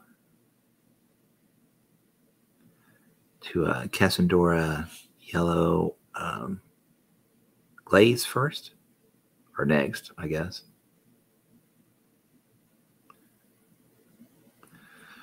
But yeah, I just feel like maybe she should be yellow. Pink was the other color, but I think we're going to do it this way.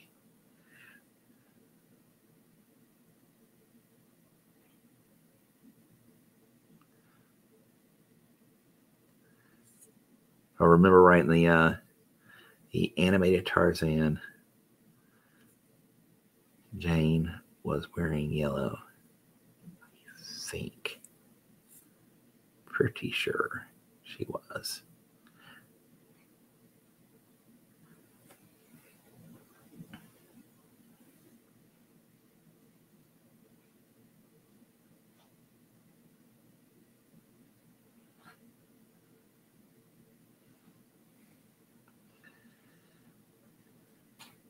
Probably have to give this a second coat. Even as good a coating as Everland is, it's not perfect, right?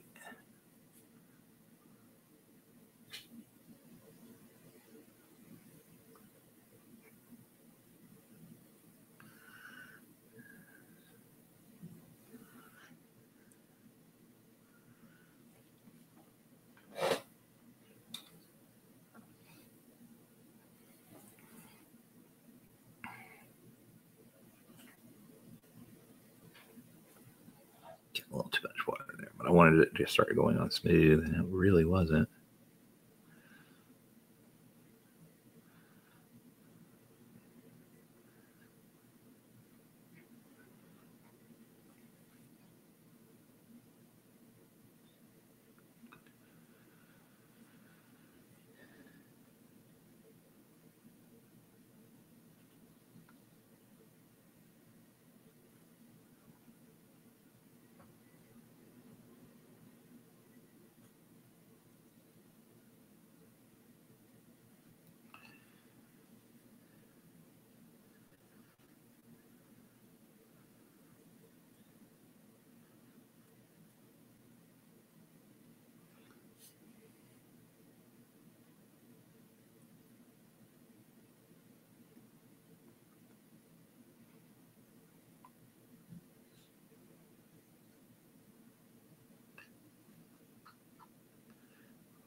Okay, sorry, we were just kind of like into getting that down. We weren't talking much.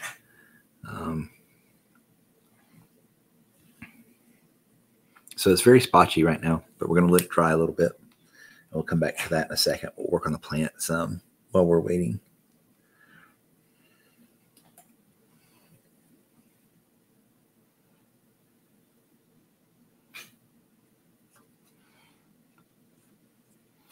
I'm thinking it's kind of like a bromeliad. If you've ever heard of those, they're I think by and large tree plants, and they wick moisture out of the air, and they have a really pretty bloom, or most do.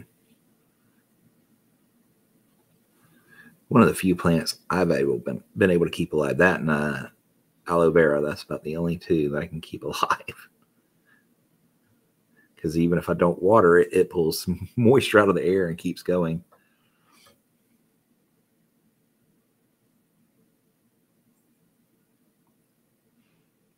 Definitely not a houseplant green thumb. I do pretty good with garden stuff, but not houseplants.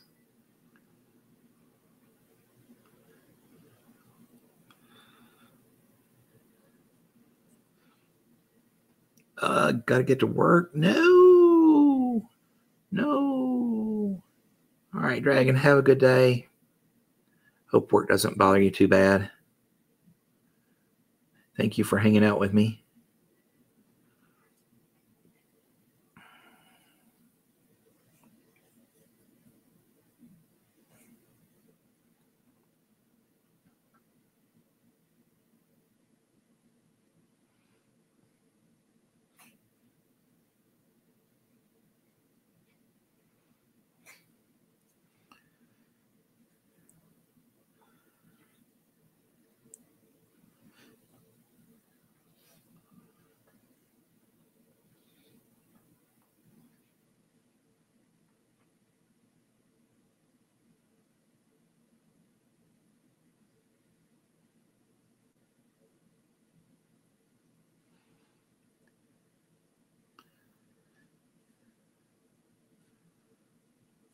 Okay, so we're just kind of bringing this green in here, brightening this up a bit.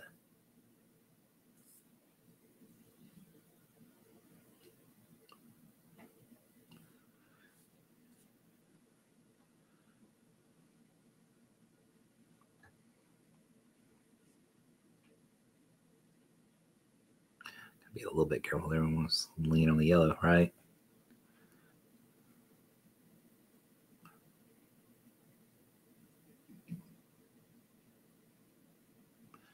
Okay, that yellow is almost dry. We'll come back and get it in just a second. Second cut in just a second.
It looks kind of splotchy right now, but we'll fix that up here in a second.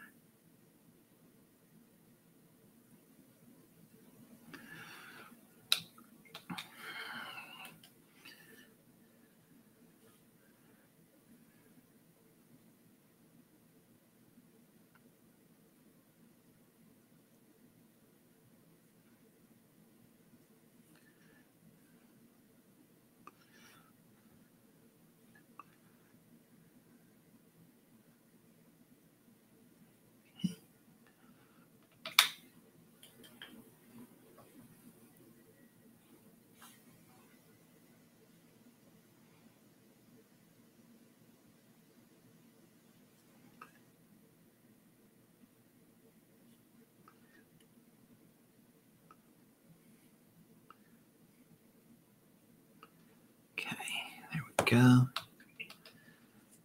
Is our yellow fully dry? Looks like it needs just a little bit longer, so we can go a little bit further with this.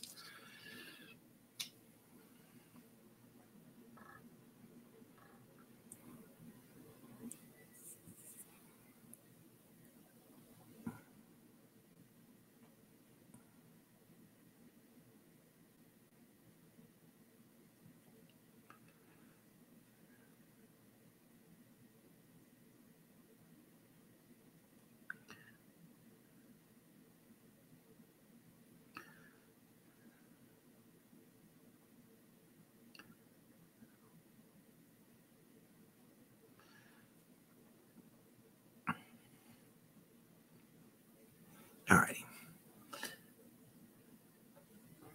Just kind of working on some of these edge highlights here for the leaves.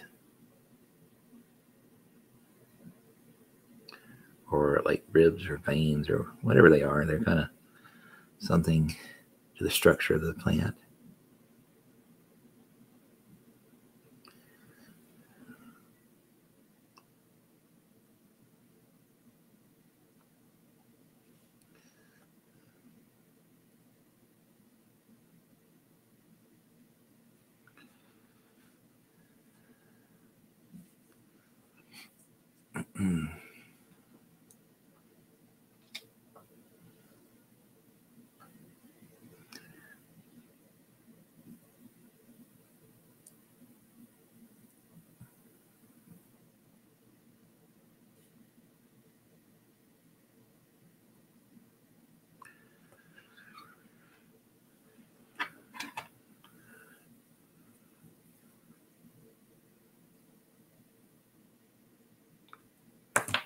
Had a little hair there. I had to get it rid of.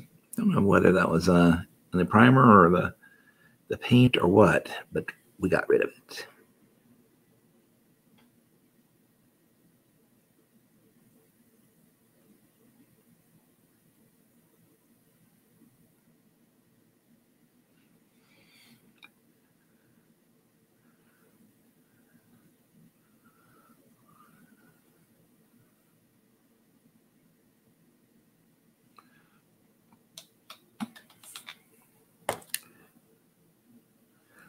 Okay, and I think what we're going to do, we're probably going to do the blossom.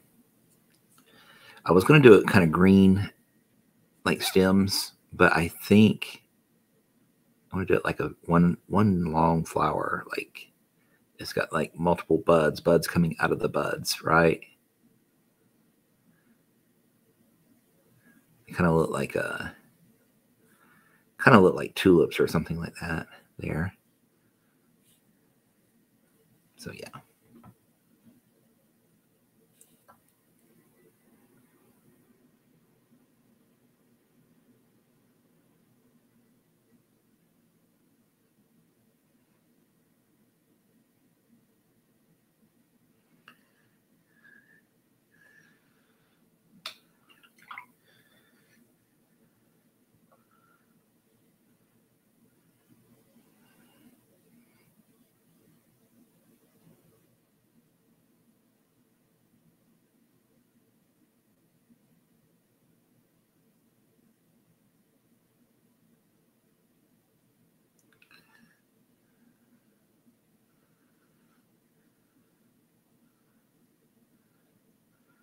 Here we go.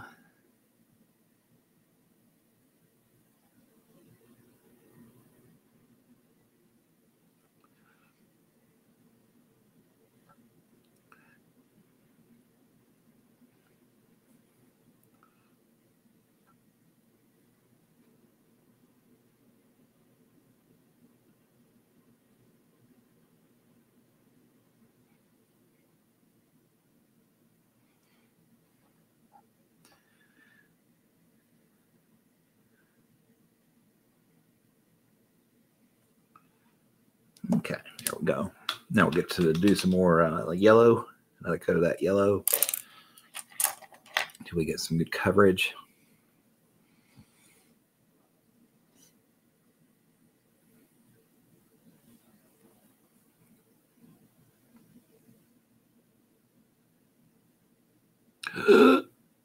Right there on that pretty little plant flower.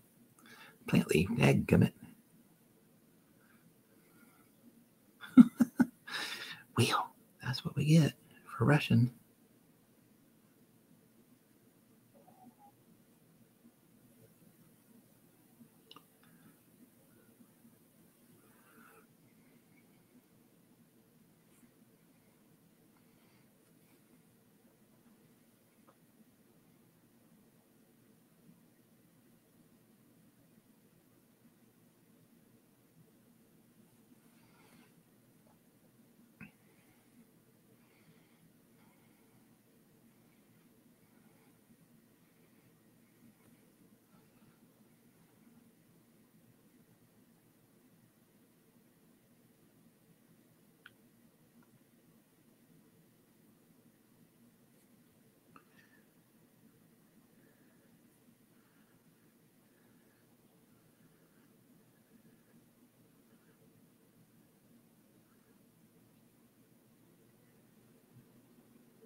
Man, we may have to take another 2 or 3 coats on that yellow. That is insane.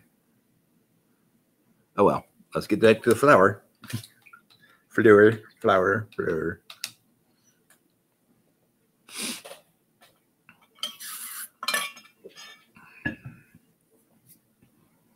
I probably should have done like a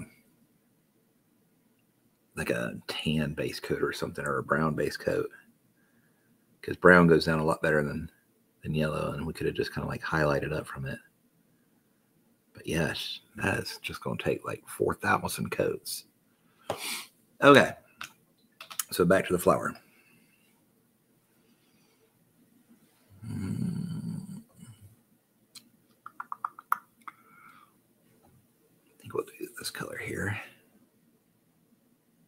Good old Screaming Pink or Screamer Pink.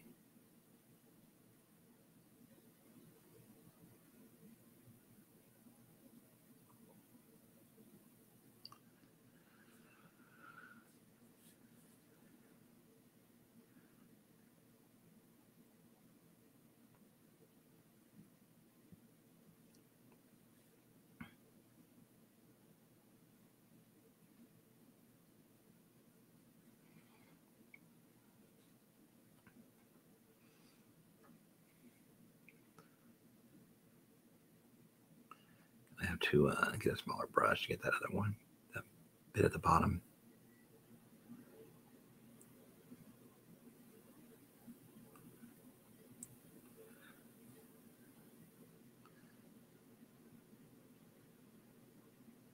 It's funny, when I first got this model, her nose did not line up with that flower at all. Like it was like a foot away from it.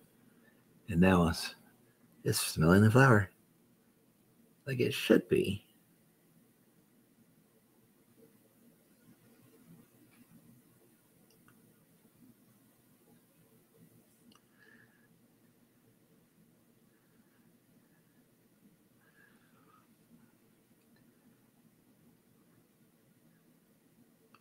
I don't know if it's just because I kept pressing on it while working or what, but it's lined up now. We don't have to do any heating or anything weird to get it to work.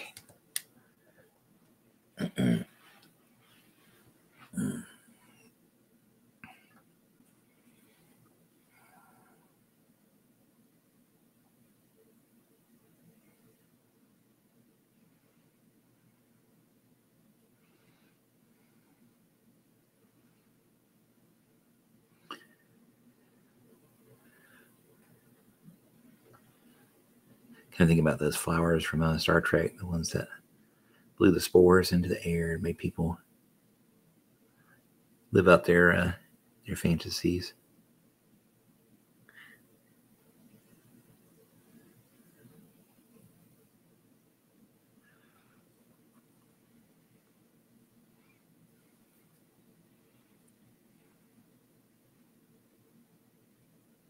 I think I'm gonna go get my little brush on that one. Yep, I am.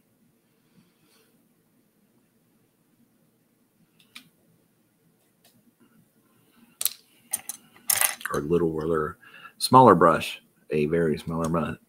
Well, not very small, but a smaller brush. Yes, that's what we're doing.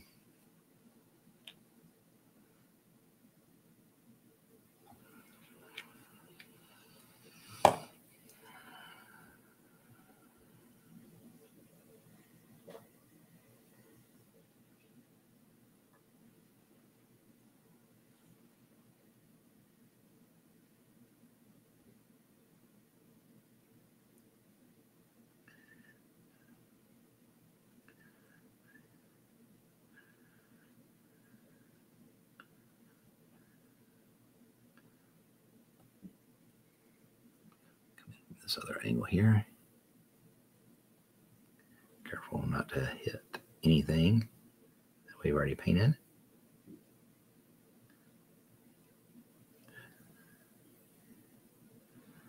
Yeah, that'll do it.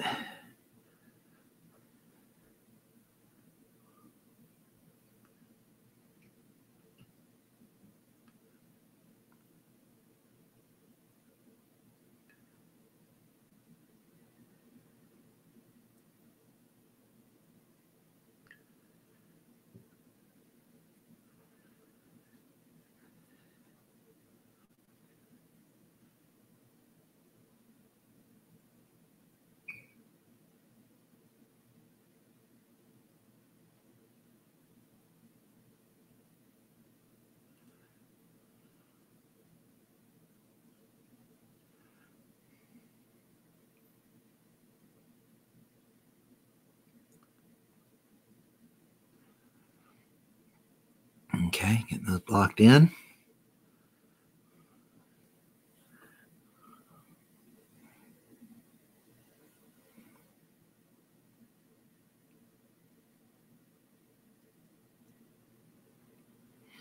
Not the best detail brush, but it's better than the that big fat brush.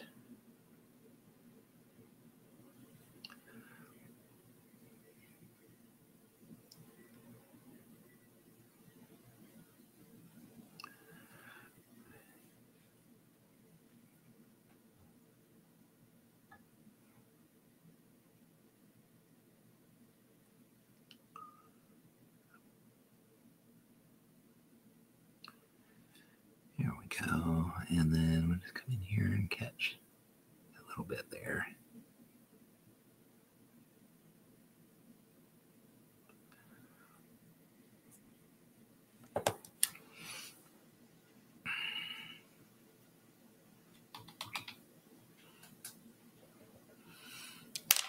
And we'll do another coat of yellow here. I think I may just do the smaller brush for giggles, just to see if that somehow helps. Maybe the other one's too stiff. And it's pulling the paint a little too much.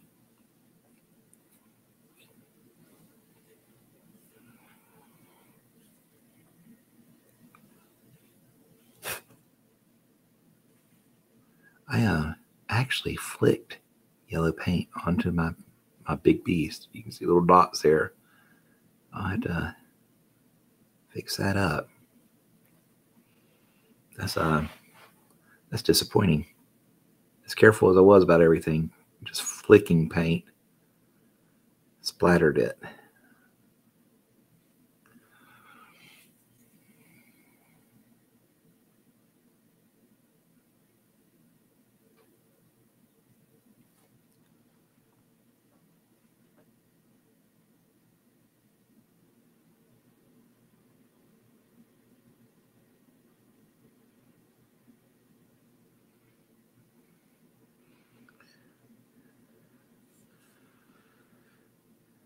I think we're almost done with the yellow. One more coat will probably take care of it.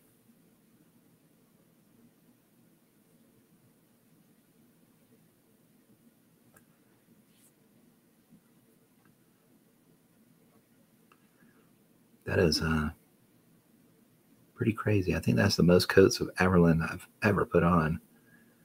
But it's a really chalky paint, and I tend to do it via airbrush, and I didn't this time. Well, because for obvious reasons, I wouldn't be able to get in there without hitting everything else. But yeah, I've been watering it down extensively to keep it from being chalky, and so it's taking a lot of layers. This is like 4 thin coats, twice what Duncan recommends.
Now, probably should have done her skin first as kind of my normal method. Do the skin first that way and work outward. But because it's yellow and I know it's going to be doing like 11 billion coats, I did not do that because I knew I'd probably slop over the skin anyways. So we'll just come in and do the skin with some precision in a little bit once this coat dries.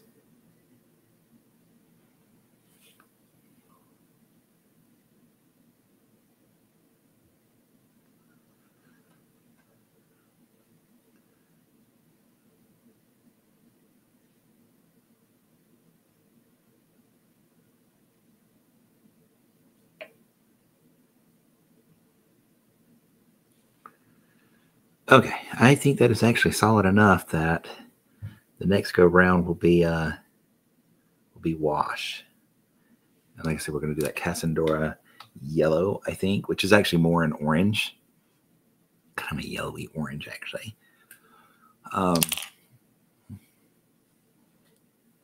Yeah, it's a bright orange.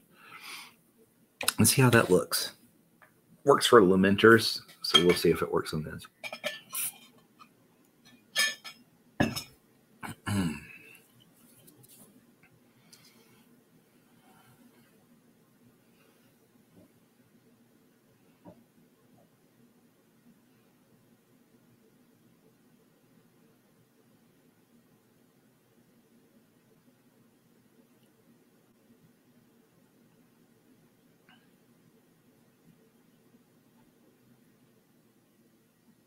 Get some pink mixed up there.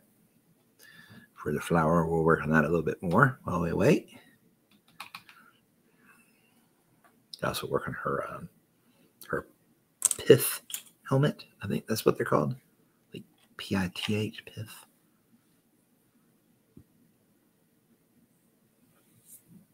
Because they're like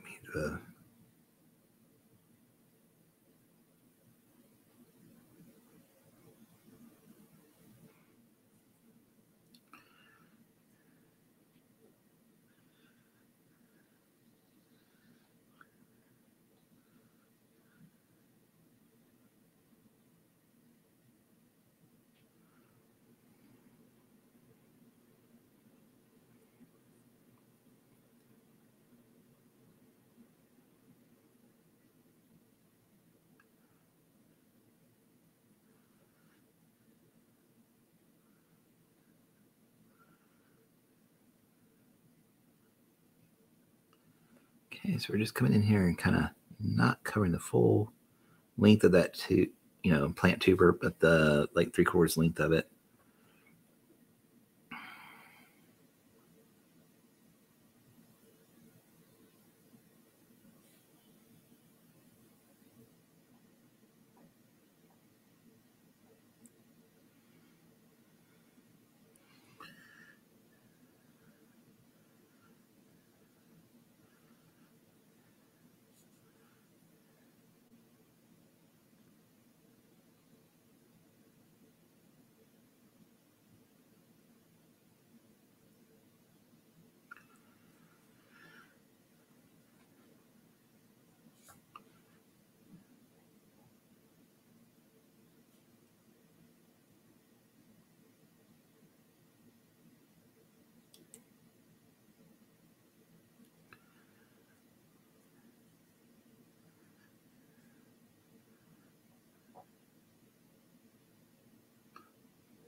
Okay, so we'll get it to work here. Getting a little bit of that flower done in. And a little bit of the green show there. Gotta get that covered. Like that. Got it.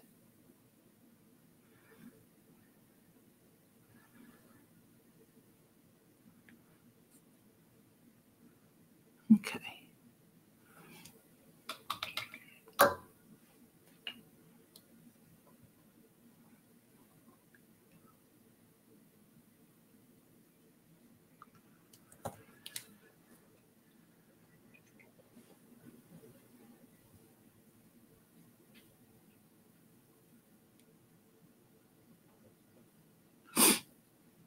All right, now I think I need a little bit more white in this.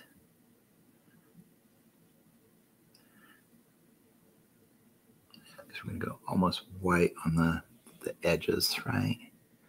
Actually, let's do the Do the small brush.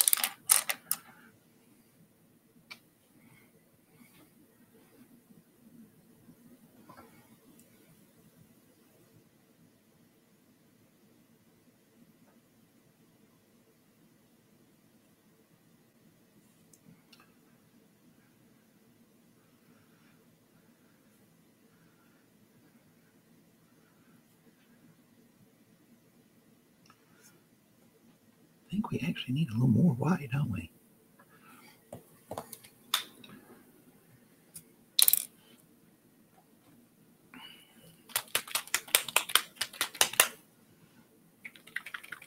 Let's just use some squid pink.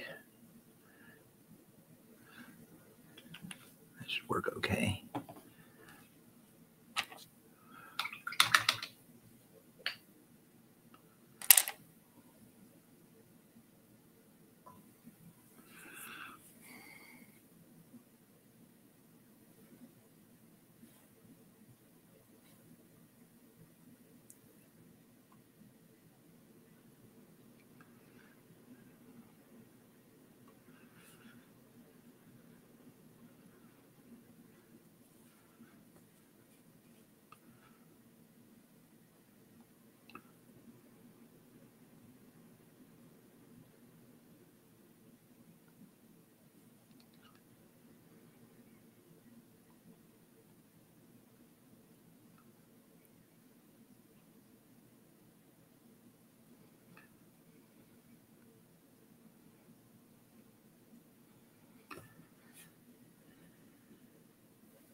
Okay, here we go.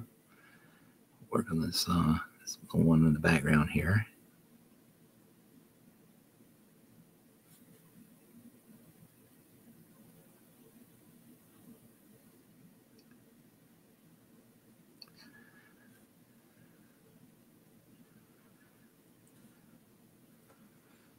And back to this main one here. I think this will work okay, and then we'll probably go almost to a white, like on the actual lip of each of those little tulip things.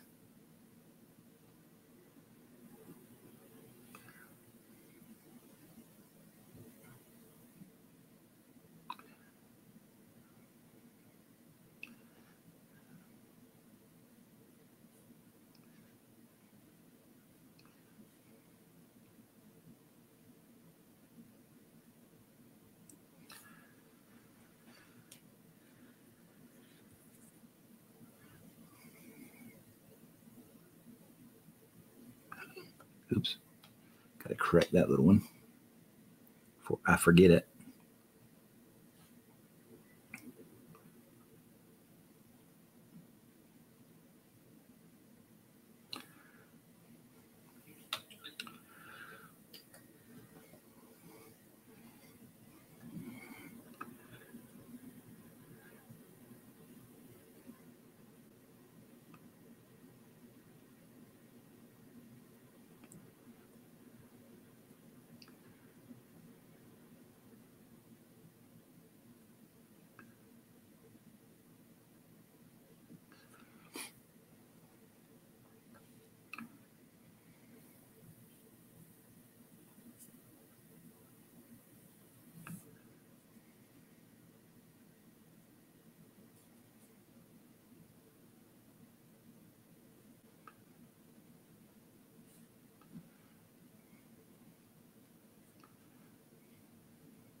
We did kind of forget this one up here, didn't we?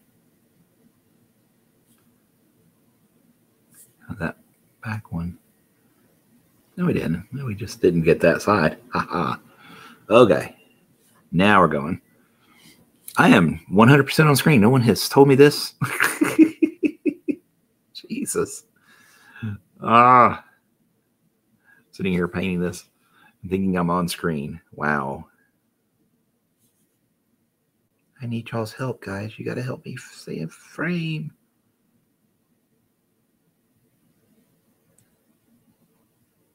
because my frame's smaller now than it used to be for some reason.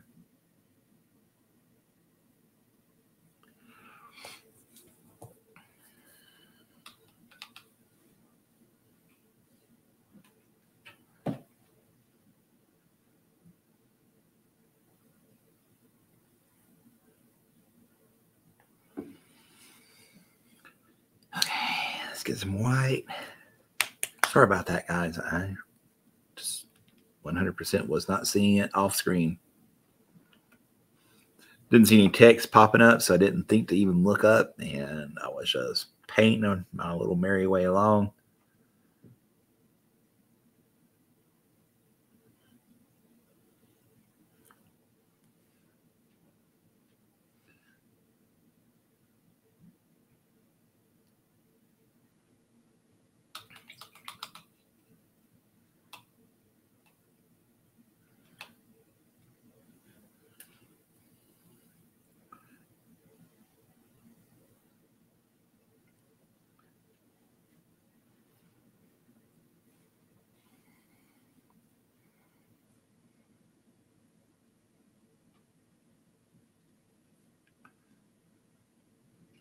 Tell you what, before we do this, I know I got the color mix and I got that part started.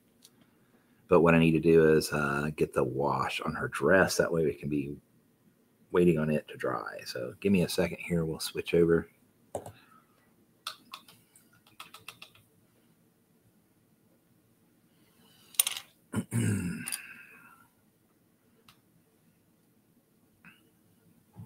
Probably want the big brush again for this.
That's a little too much drip drip there.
Okay, I think that's got her there. And now we can go back to the flower.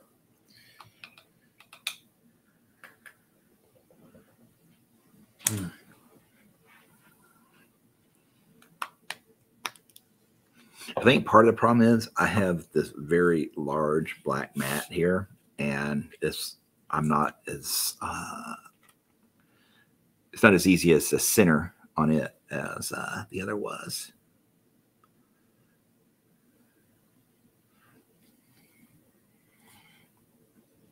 So let me make sure I get it in spot. Okay, we're pretty good. Now I can paint.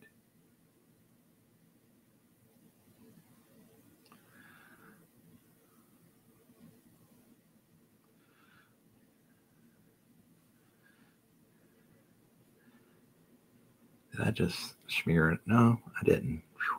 I thought I'd gotten that yellow all over my hand.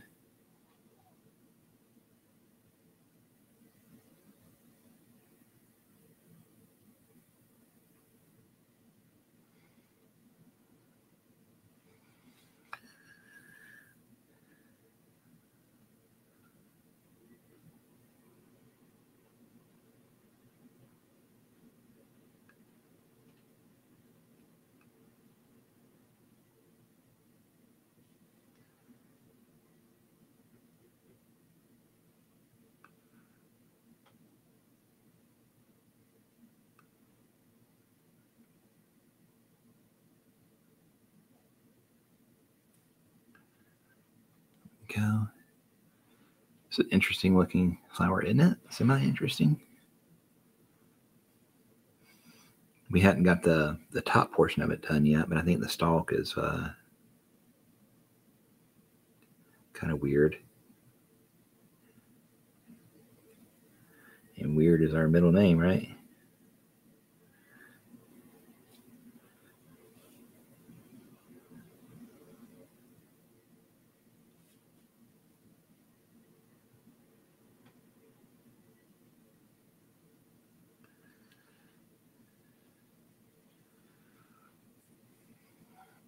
Kind of looks like something under the sea.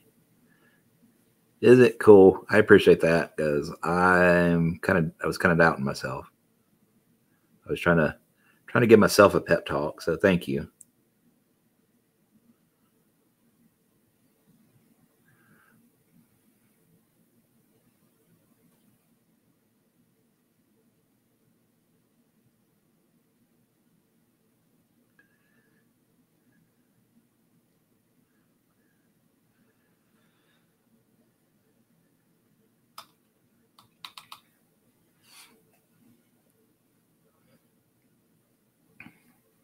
Well, I don't think, unfortunately, that we're going to finish her today, though.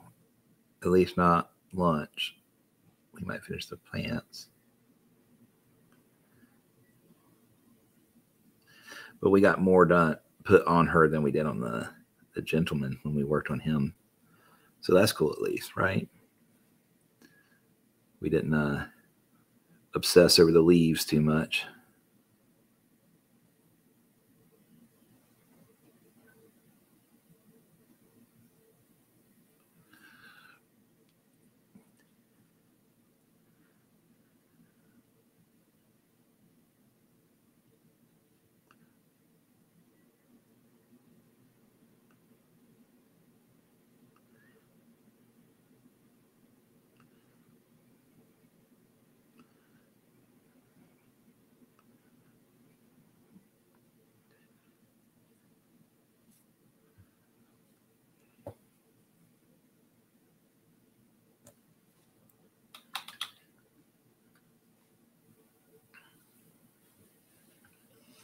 Okay, so now what do we want to do here? I think we're just going to go a lot more pink on these flowers.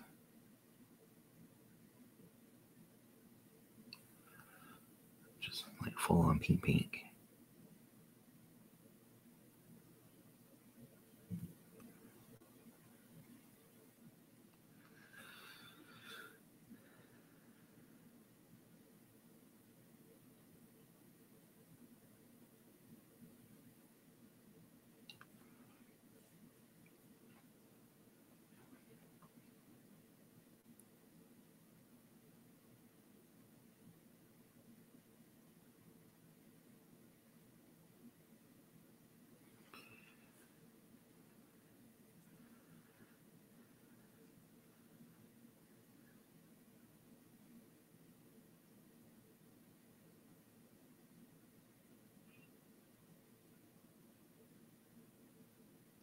Kind of look like pink pine cones, don't they?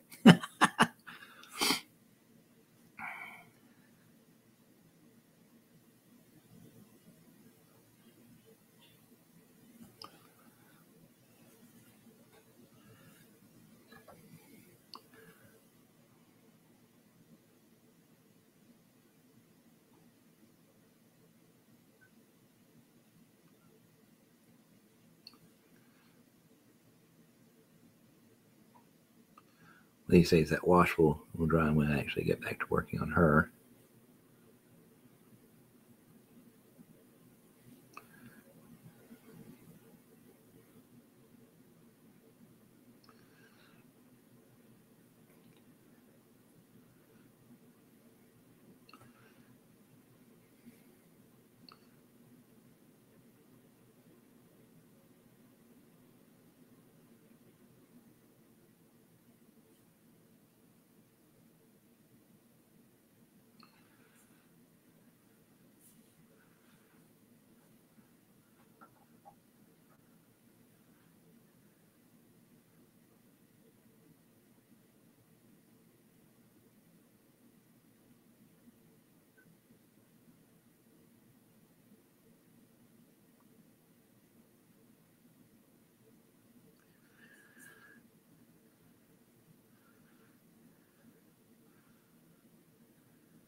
Go. Okay, so we got the flower painted.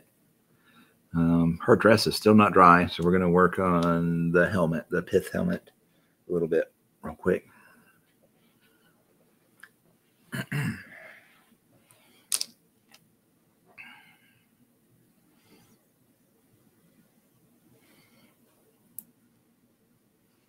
We already got flat brown down. Good, good, good.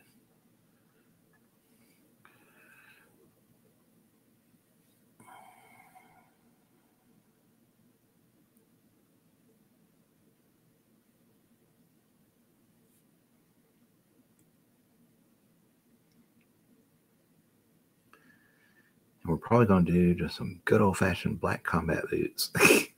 For, I think that's what we'll do.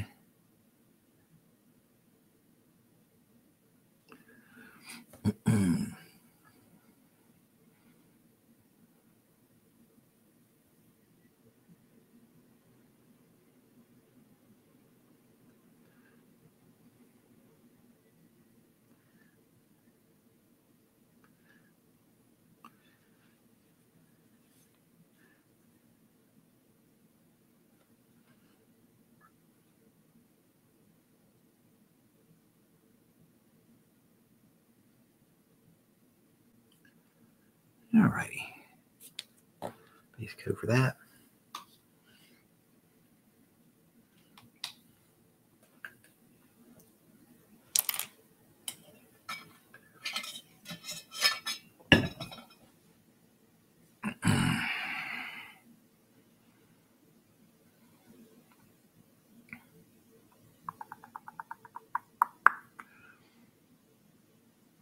I really do not like how that wash just kind of made a sharp line right there. That is really unfortunate. But the way the sculpt kind of bulged up, so the wrinkle wasn't smooth, and it stopped the wash from flowing. We had to figure out a way to kind of fix that a little bit.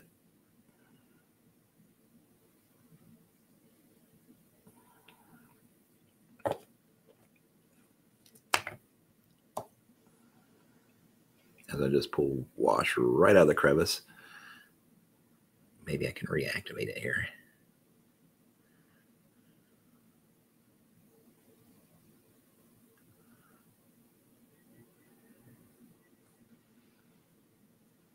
Or we can mix it with some of that yellow.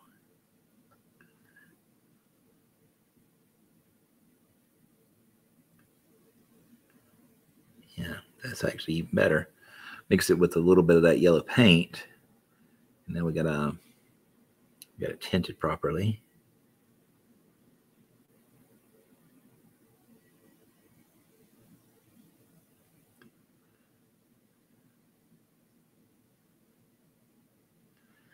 Here, we can actually fix that just right like that. Bit of an experiment. I was thinking I could do it. It did. It worked. We'll work on that some more later. We're not going to finish. We're not going to finish. I tried. It's just not going to happen, guys. I don't think I can finish her in 10 minutes.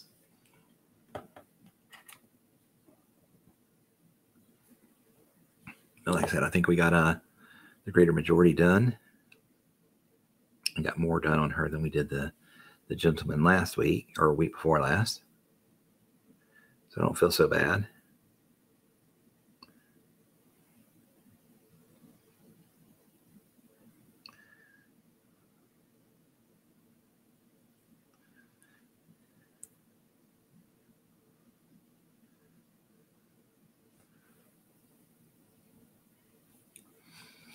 Yeah, that's my Willow link, folks. That will lead you to all my socials, my Facebook, my Instagram, the YouTube, and stuff like that. I don't update super often, or haven't been lately, but I will. I'm trying to get back to it. I've been very, very behind. But yeah, if you would like and subscribe to those, it's free, doesn't cost you nothing. You'll be a lot cooler if you did. I mean, if you aren't already. I know I've got a few people in here that are already.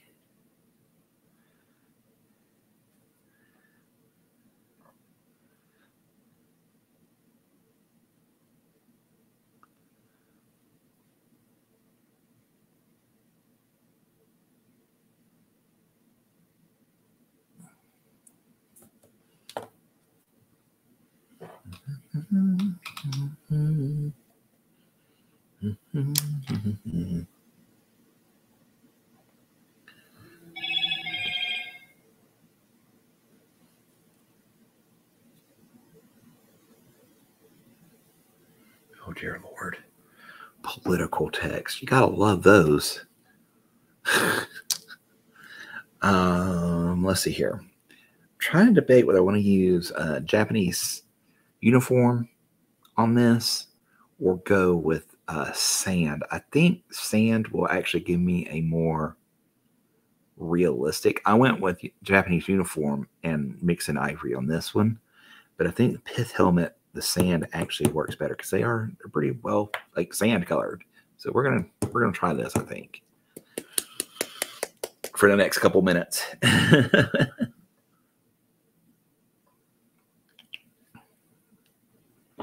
Let's see how it works.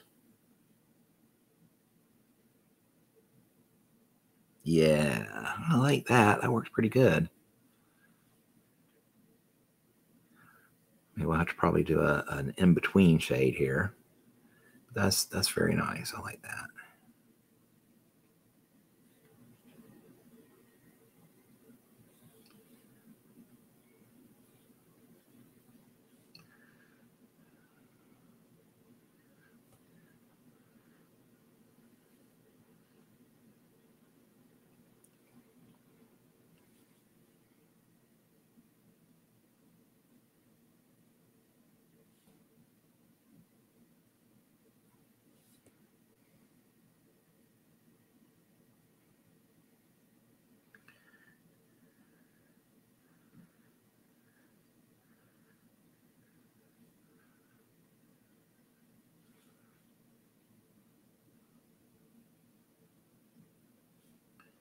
Yes, I like that a lot. That should work well.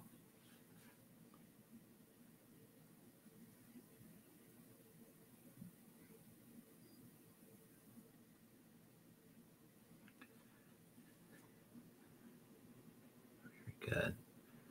This is the middle shade that I was talking about making. So yeah, this is much better.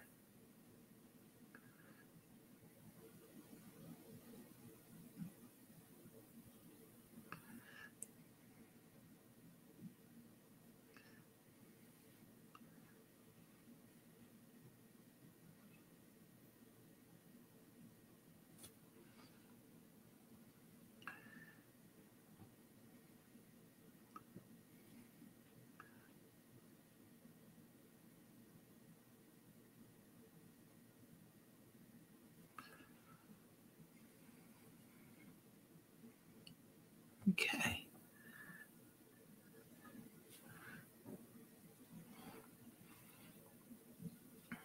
Couple more minutes. Go get just a little bit of that lighter shade that we had.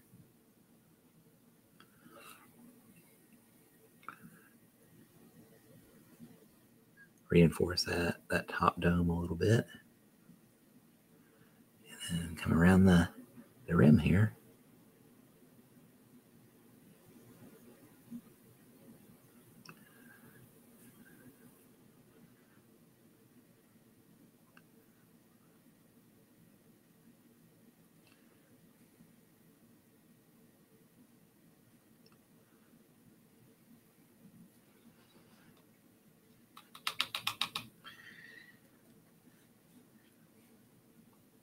And then we'll get the small brush and get the sand color.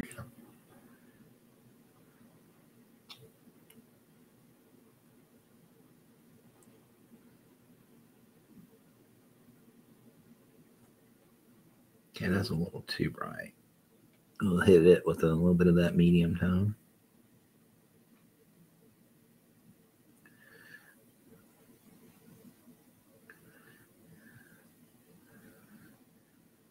Go. We're just going to edge the hat a little bit.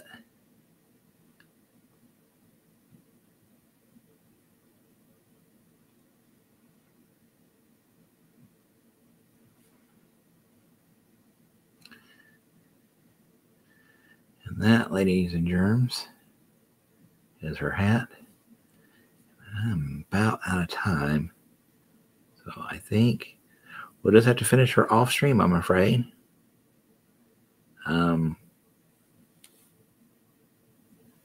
Week after next, I will be back on the 31st, which I know is like right after a holiday. So hopefully about everybody will be refreshed and ready to hang out. But I'll be back on Wednesday the 31st, and we'll be painting Damien from